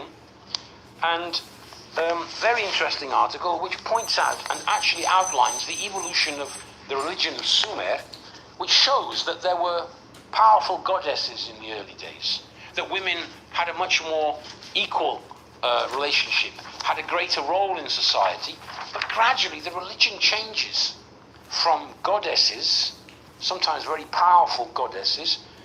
It goes through stages. The gods start to appear, and then eventually the goddesses are demoted, and you have an all-powerful male god. There's a book by Diva called Did God Have a Wife? Very interesting. He's an archaeologist that has gone to Israel, Palestine, and has found all the archaeological evidence that proves that Yahweh had a wife.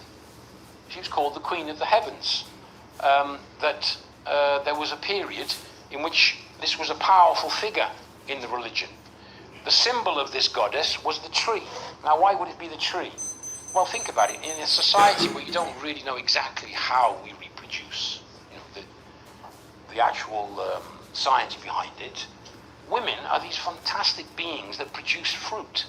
They regularly produce new life. Like trees produce fruit that can be picked, women produce the next generation. And they were actually revered because of this in ancient societies. And that was part of the egalitarianism of the hunter-gatherer societies. But you see, when God says we shall create them in our image, again, ask yourself, why does he say our? I don't know, was God a transgender individual? They didn't like to be called, didn't be regarded as a single individual. The truth is because that text probably belongs to a period when he had a wife, and it was evident. He didn't create us in his image. We created him in our image. We know that. All the religions reflect the structure of society at a given moment. And as the structure of society changes from an egalitarian, matrilineal society to a patriarchal one, the goddesses are demoted, and a more powerful male god appears. First as the father of all the gods, like Zeus, like Odin, in all of these societies. But eventually, we end up with the one god, with no wife, no women whatsoever in the religion. And it's an all-powerful, and if you look at the Old Testament, he's an all-powerful, very angry, very powerful, very violent God, very jealous God. And there's a lot of the evidence in the archaeology for this, because they found these statues of the figure of Ashura. There's a woman with two lions by her, hands on the lion, and in the same clay image, there's the tree, which is the symbol of Ashura. She disappears. But it's the same with ancient Greek religion, ancient Roman religion. In all of them, if you go back far enough, you find a previous stage where the female gods, the goddesses, were more important. What leads to the demotion of woman in heaven is the demotion of woman on earth, in our society. And we change the religion in the skies, let's say, in line with the society we live in. When men become dominant, the religion has to be one where the male figure is dominant, the women are subservient and obedient, and women must know their place. And monogamy is imposed, but as I said, only for the women. If any of you have read the Old Testament and you see Abraham, how many wives did Abraham have? How many women did he have? Are we supposed to be husband and wife for life because the Bible teaches us? You read the Old Testament and you will find Jacob and all they have more than one wife. A little detail that when I went to a Catholic school, when I was educated, the teacher never pointed that little detail out, because it would contradict the idea that it's the natural way and always has been. No, they were not. They had more.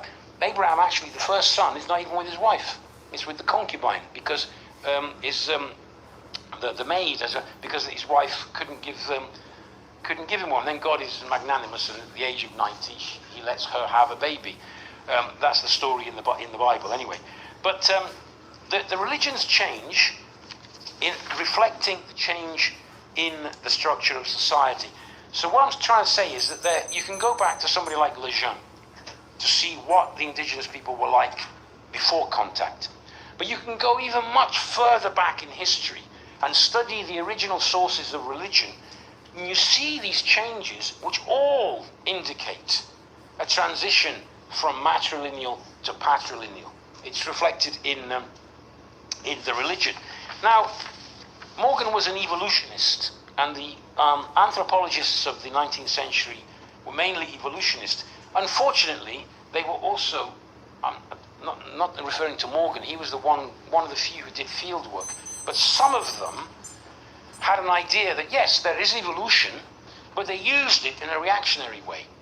The white-skinned North European is the highest product of human evolution. That was the idea they had. You had theories like monogenesis, polygenesis, i.e. God created us all equal, yes, but some of us degenerated.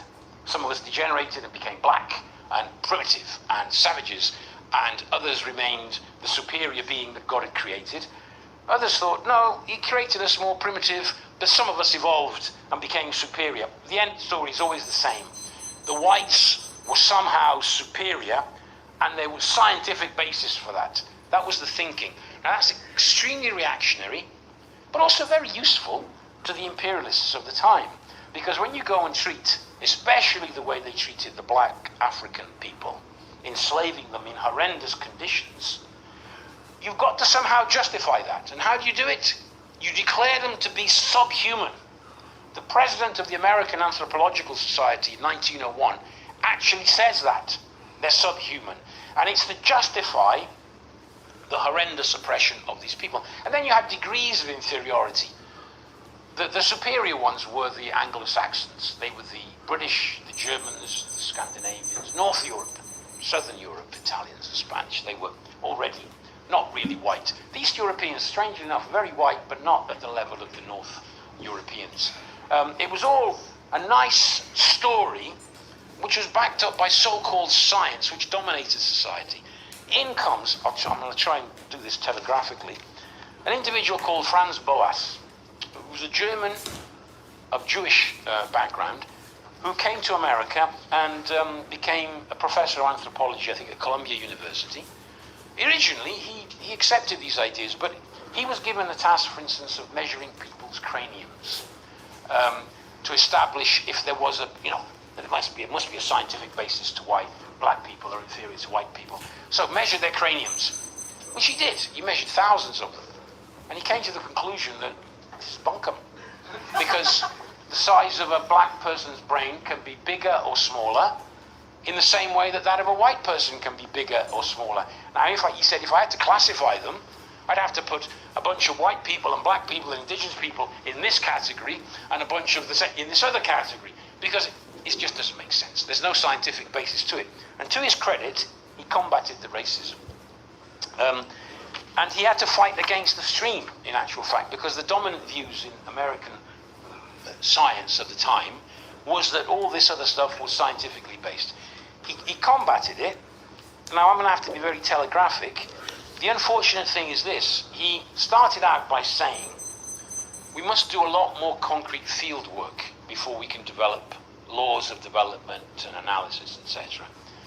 Which he did. He proceeded to accumulate. Him and all his students, who became quite famous anthropologists like Ruth Benedict, Margaret Mead, Lowy, a lot of the Boasians, basically.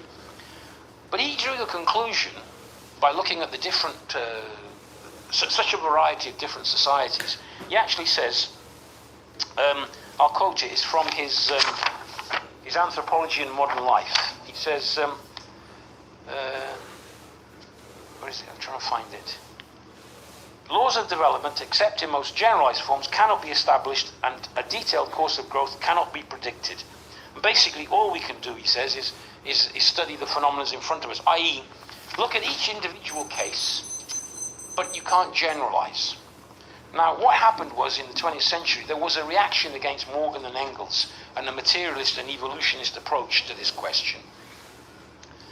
But it fits the needs of the capitalist class, because the capitalist class cannot accept an idea which says the families evolve through different phases, and the great thing about Morgan, he actually says, he calls it the monogamian. The monogamous family has served us well so far, but if society should continue to evolve, it could further change. So he leaves it open to a further change in society. Engels takes that much further, and he actually says the future generations will decide how they should relate to each other. And it's not our task to dictate to the future generations what kind of sexual relations they're going to have. Now, these ideas were a threat to bourgeois society. Now, in particular, after 1917, the Bolsheviks come to power, and they try to act on the ideas of Engels, which he had elaborated, basing themselves on the analysis of Morgan. Yeah, what did the Bolsheviks do? Well, remember what they did. They introduced abortion for all women, available for all women. They decriminalized homosexuality. They made divorce a very simple procedure. They abolished the concept of illegitimate children. A swathe of very radical advanced reforms, because they were basing themselves on Engels. Now, unfortunately, and I can't go into it here, obviously the Soviet Union, because it was so backward, economically speaking, 85% of the population were peasants, most of them illiterate, and because of the isolation of the revolution in one country, in a backward country, they didn't have the material resources to act fully on those reforms and to maintain them fully. In fact, in the 30s, they abolish abortion, they make divorce more difficult, and they recriminalize homosexuality. This is the reaction of the bureaucracy. But for a period, the Bolsheviks gave the world a view of what genuine communists could achieve in terms of family relations. That became something they had to combat. They had to combat it. I've got it here. Marvin Harris, another American anthropologist, in a text called The Rise of Anthropological Theory, published in 1968. So it's worth reading. He explains the modern anthropology entered the 20th century with the mandate to, quote, to expose Morgan's scheme and destroy the method on which it was based, i.e. the method of social evolution based on the evolution of technique, basically of the means of production. Ever since then, in reality, in anthropology, we've had a battle against a materialist, evolutionist approach to the family, and reactionary ideas dominate. There were anthropologists like Leslie White, which I quoted before. I've really got to quote this one. He says, this shows you how, the postmodernists, it's all about ideas, it's all about words. You change the word and you change the essence. Not necessarily so. And he says, because, you can have what's called an abstraction. And they say, he quotes them, he says, how can science have a subject matter which cannot be perceived? There is no science that has an invisible, imperceptible, intangible subject matter. There is not and cannot be one. Then because the abstractionists, he says, have jockeyed themselves into the position that culture is imperceptible. You can't see culture, you can't touch it. So does it exist? Does it exist? I can't actually draw on this a map of culture. I can't draw you a picture of culture. I can't describe what color it is or how big it is. But it exists. Who can deny it? But he says, because of that, they say, the next logical question to be raised is, and he quotes, is culture real? Indeed. Does it exist? And then he quotes, this is a question that Ralph Linton asked, and then he quotes Radcliffe Brown. He says, culture is a word that designates no concrete reality, but only an abstraction, and a very vague abstraction at that. And then he goes on to say, quote Spiro, another anthropologist, who says that culture has no ontological reality. And Leslie White says by this, he evidently means that culture is not real. Thus, they have defined culture out of existence, thinking something out of existence. Lewis White says, if one can get oneself into a situation like this by thinking, maybe one can get oneself out of it by thinking, though by a different kind of thinking. And I would say it would be an evolutionist, materialist, dialectical materialist way of thinking. You can solve this problem. Now, as I said earlier on, hunter-gatherer societies have been shown to be extremely egalitarian. The passage to farming eventually produces the surplus that produces the early forms of class society. When you have property in goods, you can have property also in human beings. Slavery appears. Women become property, which they weren't before. In the ancient Romans, the pater familias, the head of the family, he was literally the owner of everything in the family. Wife, children, slaves, animals, and he had all power over them.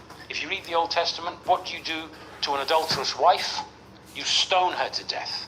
You have to introduce extreme forms of punishment to force women to accept the monogamy imposed on them.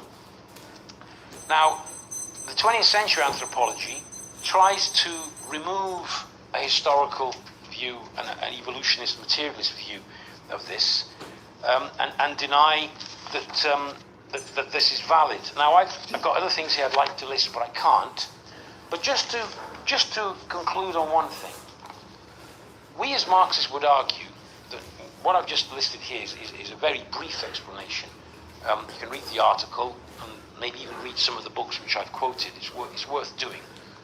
There has been an evolution. Class society is where women were demoted from the egalitarian position into property of the men. And that took place thousands of years ago. But what has happened in the last 80 to 100 years?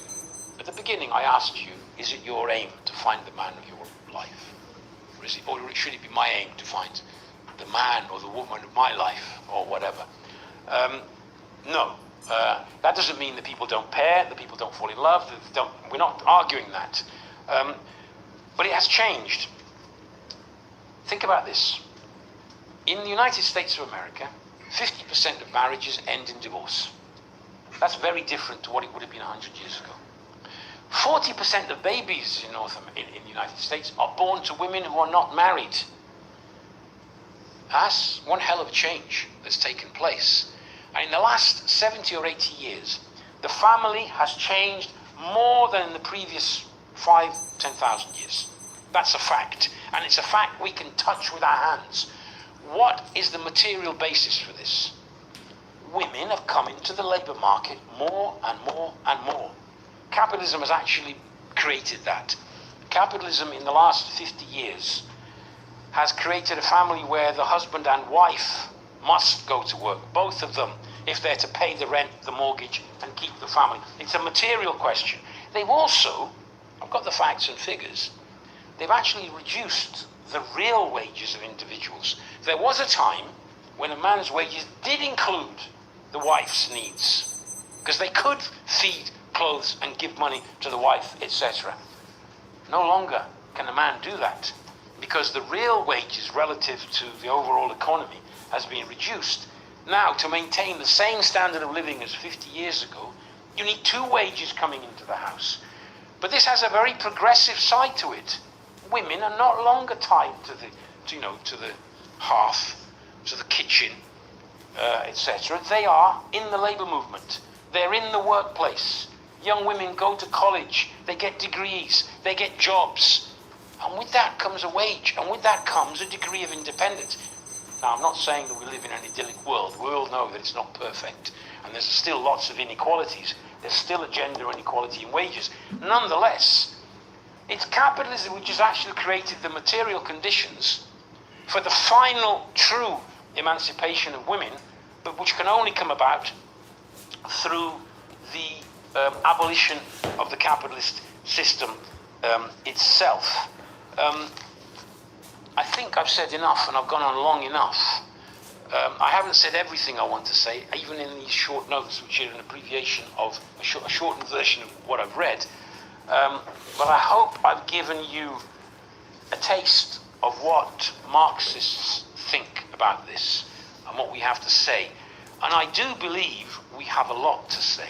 It's not true what they say about Morgan and Engles superseded, and the materialist, historical materialist approach, the evolutionist approach is superseded, and all the rest of it.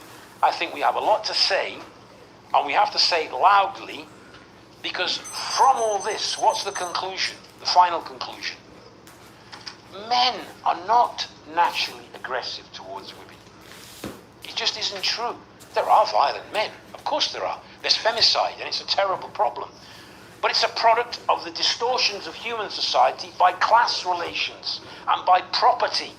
You remove the private property, you build a genuine socialist society where you don't have private property in the sense of private property, the means of production. Or, for instance, a society where if a man and woman with children have to separate, they don't have to fight each other with lawyers over who gets the house and the money. But there's plenty of social housing where the husband or the wife or whoever can move out, and there could be a much more peaceful breakup. I have some experience, because I've been married more than once, and I know what it means when you have to decide what happens with the children. The way it's structured, we have a breed of individuals called lawyers who make couples fight each other to the death over the money, the alimony, the house. Because who makes from that? It's the lawyer. The lawyer always wins. Every letter he writes, that's $30, $50, $100. And I actually told my lawyer, I don't need you anymore. I proceeded by myself because I had a deal with one of my ex-wives. We had a deal. I thought, why bother with lawyers? But this society is structured in such a way as to force people to fight each other. Enough social housing. The children are cared for. There's no fighting between individuals. You'd have much more natural relations between humans. Much healthier, I think, relations between humans in a socialist society. And it's something worth fighting for. And it can be fought for. And it would change the relations between men and women. So I think we actually have a far more powerful argument than some of the extreme forms of feminism which say it's all men's fault because of the nature of men. We say no, it's not the nature of men, it's the nature of people who live in a class society. Remove the class society, remove the material conditions, and you will remove the basic, it won't disappear overnight. But as Engles says in his book, once a generation of men who have never had to buy a woman appear, and once a generation of women who have never had to sell themselves appear, then the relations between the sexes will change. That's what will happen. Our task is to fight to build a society where those material conditions exist. It's not my task to tell the future generations what kind of sex to have, and who with, and how often. That will be their business, and furthermore, even if I did try to dictate, I'd be dead by then. And I wouldn't have many powers to impose my will. And I have no desire to impose a will. I want to create the conditions, as a Marxist, that would allow genuine freedom of human beings in the future. That's what we're about as Marxists. That's what we're fighting for.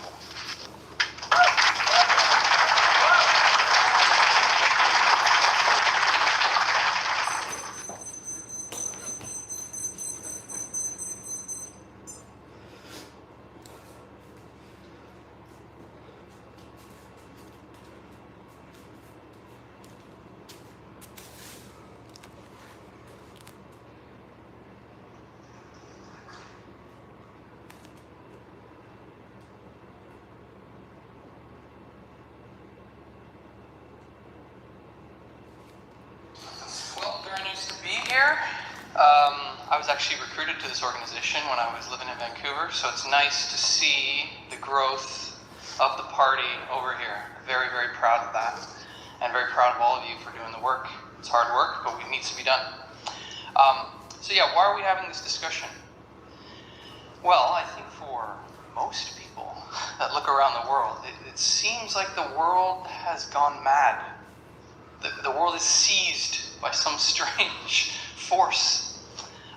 Everyone can feel it. What's going on? Even the way that the main politicians, the bourgeoisie, talk about it, something is seriously wrong, and everyone's looking for a solution. The mainstream kind of liberals cannot explain what's happening. They cannot understand what is going on. They always seem to be bemoaning the divisiveness, the hate, the extremism that's gripping society, right?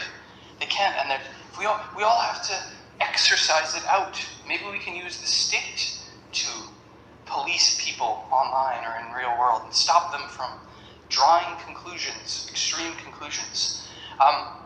But this isn't surprising for Marxists, what is happening in the world, and this isn't something to be even scared about. This is a common thing that happens when a system like capitalism enters into a period of decline, which is precisely what we are seeing today. And yeah, this presentation discussion is titled New World Disorder, because one of the defining features of the decline of capitalism today is basically the dissolution of the old world order that was established after World War II, and especially in the 90s when the Soviet Union fell. And the rise, I won't say a rise of a new world order, but a rise of a disorder in the world. And with it, we should discuss what that means, because if we are building the forces of communism, if we are fighting for a new world, we have to understand the current world we are in and what is happening and why. So the benefit of being a Marxist is we can rise above the events occurring before us. We can take a long view of history, and we therefore are able to kind of have our bearings about us. We can see the process before us. We don't get demoralized and depressed by an ephemeral movement that occurs, or some reactionary mood, or some right-wing politician that wins an election. You see this quite common on the left. People, oh my God, and everyone's depressed about it. We don't get like that. If you're a Marxist, you have a long view. You see the ups and the downs, and we are able to position ourselves as a force in history to change the world. So Marxism is a long view of history. What does that mean? Well, yeah, we are fighting to overthrow the capitalist system. It's not a small task, comrades. It's a very big task. We've set before ourselves a big task. And capitalism is the most powerful system that has ever existed. It is a world system. It has come to dominate the entire world. This is the first time it has come to dominate the entire world. Like I said, the Soviet Union has been collapsed. It was all brought into the capitalist sphere. China is a capitalist power now, has been brought into, is a major trading power in the world. Its tentacles have reached everywhere. This long view of history that we have, we can kind of see at what point of the process we are at. And so capitalism as a system has been around for a few hundred years. The early phase, when it was displacing feudalism, it played, as Marx described, a relatively progressive role, actually developing the productive forces, industrial revolution, etc. I'm not going to spend a lot of time on that. And then it entered its imperialist phase. That's where the small producer, kind of sort of free competition, if you want to call it that, was replaced by monopoly capitalism. You had imperialism, these big powers fighting for world domination. That's what World War I was. That's what the scramble for Africa was. And World War II is essentially a continuation of World War I. But in this imperialist epoch, this was a similar period, actually, in the 20s and 30s. It was, and it's not as though, imperialism, there was an imperialist conflict and everything it was a similar period where people are freaking out. It seemed like the world was gone mad. There's this war, destruction, death, mass movements, revolutions. That's what a revolutionary epoch is. And we are in a similar epoch. At that time, capitalism had a scare, actually. You had the Russian Revolution of 1917. And not just in Russia. This was the first time the working class had ever taken power anywhere. And at least they began the socialist construction. Don't have time to get into it, wasn't able to be completed. But that was a beacon of hope, and it spread all over Europe, and even in Canada. You had the Winnipeg General Strike of 1919 that was inspired by the Russian Revolution. So capitalism had a scare at that time.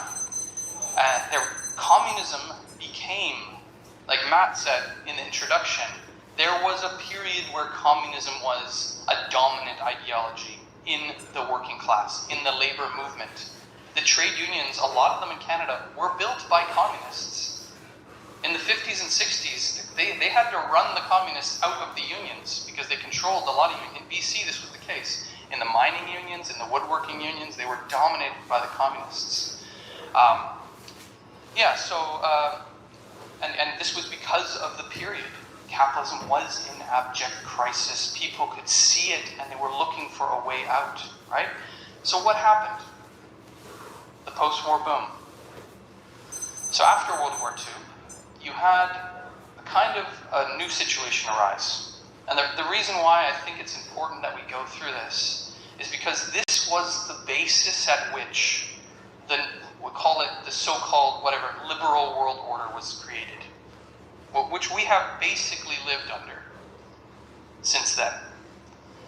And that order is now dying. We have to get that through our heads. So at the time, the post-war boom was it was a new situation. It was kind of anomalous. You had the European powers fight it out. You had mass destruction in Europe of the productive forces, the most principal productive force, the working class. Millions were slaughtered. But also the machinery, all this stuff was destroyed. War is a massive destructive force. So that provided some space for capitalism to rebuild. Also, another factor was America, which had been a rising power and had been challenging Britain as the main imperialist power, arose as basically the imperialist power. Whereas before that, there were multiple. There was Britain, France, there's other powers. America was one of them, but they were all wrecked by the war. And at exiting World War II, America was the dominant power, and they were able to impose themselves on the world.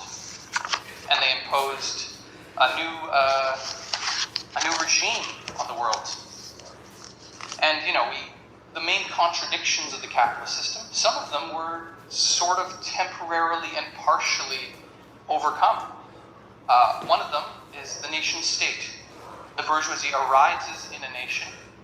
There's monopolies. They take control. They control the state, and they use the state to defend their interests. And that's why you have wars, like World War I or World War II. But then you had this period where the U.S. basically forced, it was kind of partially a product of the Cold War, they forced the Western imperialist world to collaborate, to lower their trade barriers, to have this free trade regime, to not tariff each other. They actually started lowering the tariffs. You had the GATT, and then you had the WTO, the World Trade Organization. You had these different trade relationships that were established.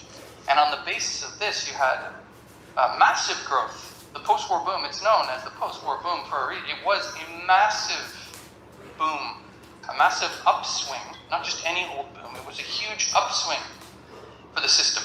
And this is the basis on which not just the liberal world order was established, but in countries like Canada, America, Western Europe, you had the creation of the welfare state. You had good union jobs. You had class peace, actually. A regime of class collaboration, not class war. The 20s and 30s were just class warfare, revolution, instability was reigning supreme. But in the post-war period, you had class peace. You had these classes. This was the rise of collective bargaining agreements. Even in the name, it sounds all innocuous. We all collectively bargain with the boss and maybe come up with something that suits both of us, right? We don't need to fight. And you see this in the way that the trade union leaders talk today. Why aren't they bargaining in good faith? Why aren't they bargaining? What's going on? Please, this isn't what you're supposed to do. You're supposed to be nice, and we'll give you something. You see this in Canada Post the other day. The union said, "Well, we'll de-escalate a bit as a sign of good faith to the employer." Where do you think that's going to go? It's not going to produce anything good, because in this situation in particular, weakness invites aggression. And Canada Post and the Labour Minister and the ruling class they're smelling blood in the water, and they're going to go for the jugular. And they're going to work, their ultimate goal is to privatize Canada Post. Canada Post was created in this post-war period, actually. So was the Postal Workers Union. So was this regime of class collaboration, which has come to an end fundamentally. This sort of post-war period, it's important to note, this actually was exclusive to the Western capitalist world, which is a minority of the world population. Sometimes people think, yeah, but communism never succeeded in capitalism. It succeeded so well. For the majority of the world's population, this is absolutely false. Absolutely false. For Africa, for Asia, for large parts of the world, but for Latin America, capitalism has been an abject failure. And this period, during the post-war period, the imperialists were extracting wealth off of the colonial or ex-colonial world, and they used that partially to buy class peace at home. This boom, this post-war boom, did come to an end eventually. The 1970s, 80s, and this was again a revolutionary era. You had the rise of revolutionary groups, you had overthrowing governments, you had a very tumultuous time. The bourgeoisie shifted from the post-war period, where they had adopted this Keynesianist ideology of state deficit financing, of creating programs, to try to buy off the workers, or at least a section of them. They could no longer afford that because there was the crisis of the system.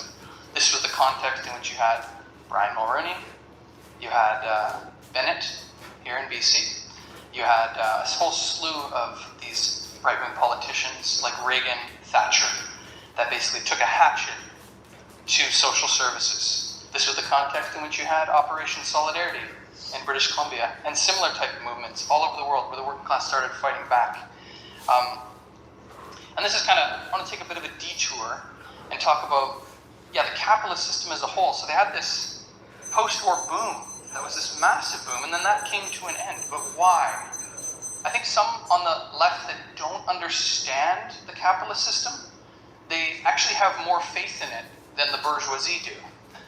Whereas we don't have faith in the system. We study it. We study how it works. And inbuilt into the system is fundamental contradiction. This main contradiction Marx talks about, he talks about in the Communist Manifesto actually, is the crisis of overproduction. So the system can have periods where it's more healthy or less healthy. Today is definitely a period where it's declining. It's like an old man. His breathing is labored, his heartbeat is erratic, he's having a lot more trouble. But during all of the life of capitalism, it has this crisis of overproduction.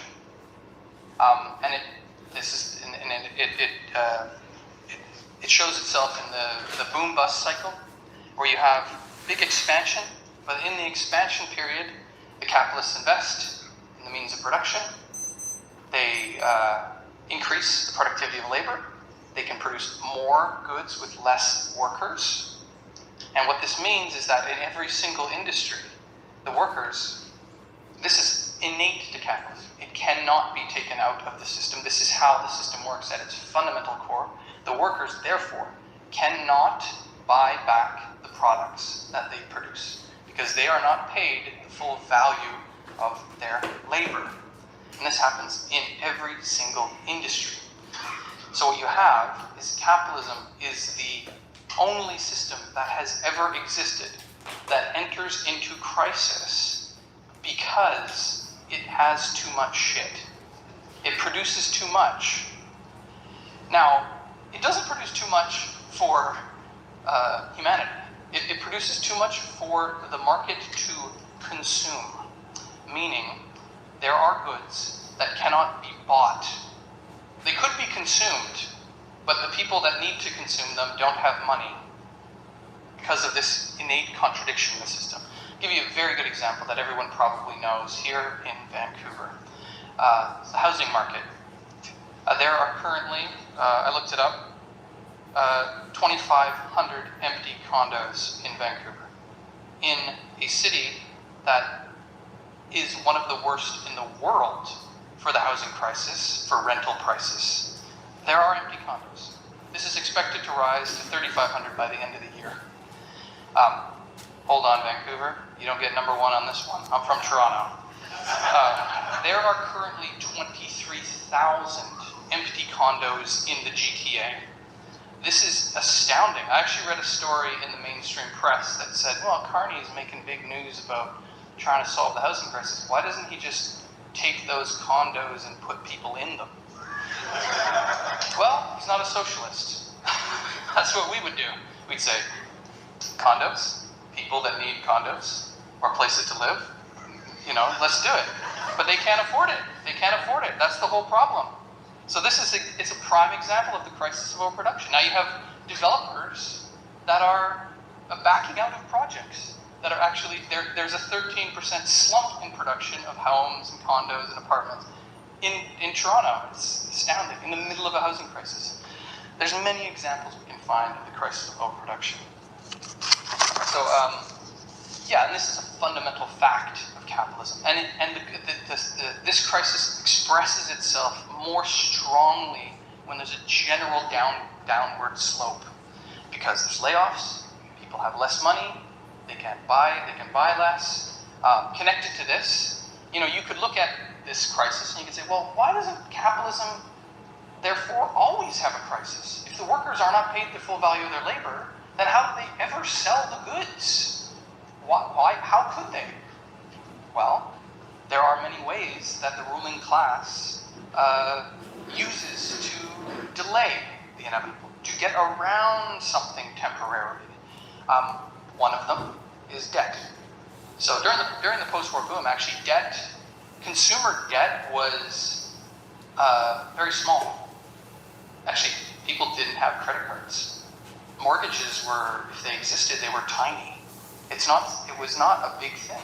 But with the crisis in the 70s, what they did is like, oh geez, we have a crisis. Nobody can afford anything. Why don't you take out a line of credit, buy something, take out a car loan, take out a mortgage, get a credit card. And this started to be the norm. Today, in Canada, consumer debt is at a record high of all time. It's $2.5 trillion, which is more than the Canadian GDP, which tells you something about the strength or lack thereof of the Canadian economy, which is not in a healthy situation. So, does that solve the problem? Well, no, it doesn't. I think anyone here who has lost their job and then decided to get a credit card to start spending that knows that you didn't solve the problem. You're just delaying the inevitable, and actually you're making it far worse when you have to deal with the crisis that you're facing in your life. You're going to have to get a job, right? So similar things with the system. They can inject debt. They can inject debt to a certain point, and what happens is they kick the can down the road, and then when the crisis comes, it's far worse, and there's all these contradictions in the system. And there's big collapses.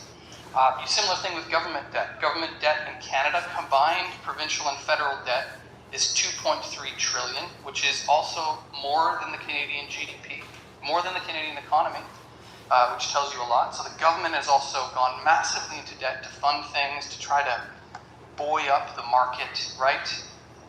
not just buoy up the market, they inject it into companies to try to help them stay afloat. That's basically what they're doing. It shows the lack of health. Actually, the capitalist system in Canada is very unhealthy. So yeah, this is precisely what happened in 2008. I joined the party in 2005, and that was actually, the bourgeoisie were jubilant. They were like, they had Stephen Harper, they had George Bush. They were like, this is great. Socialism was a dirty word everywhere. The Soviet Union's dead. They were like, everything's amazing. It's capitalism from here on in. It's the end of history. That's what they had been preaching. And then you had 2008, subprime mortgage collapse. All of these cheap mortgages they had given to poor people so they could still continue to buy homes, the market fell apart. And this really ushered in a new situation. And ever since then, you've had a massive slump in production. You've had a massive increase. They've just increased the indebtedness.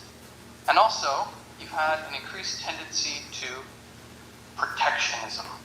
So this gets into the collapse of the world order. Because as the crisis has gotten worse and worse and worse, there's been a tendency in each capitalist state to try to protect its own industry, to protect its own bourgeoisie, its own ruling class from competition. So instead of the free trade regime of the so-called liberal world order, you have every country kind of just looking out for themselves. This didn't start with Donald Trump.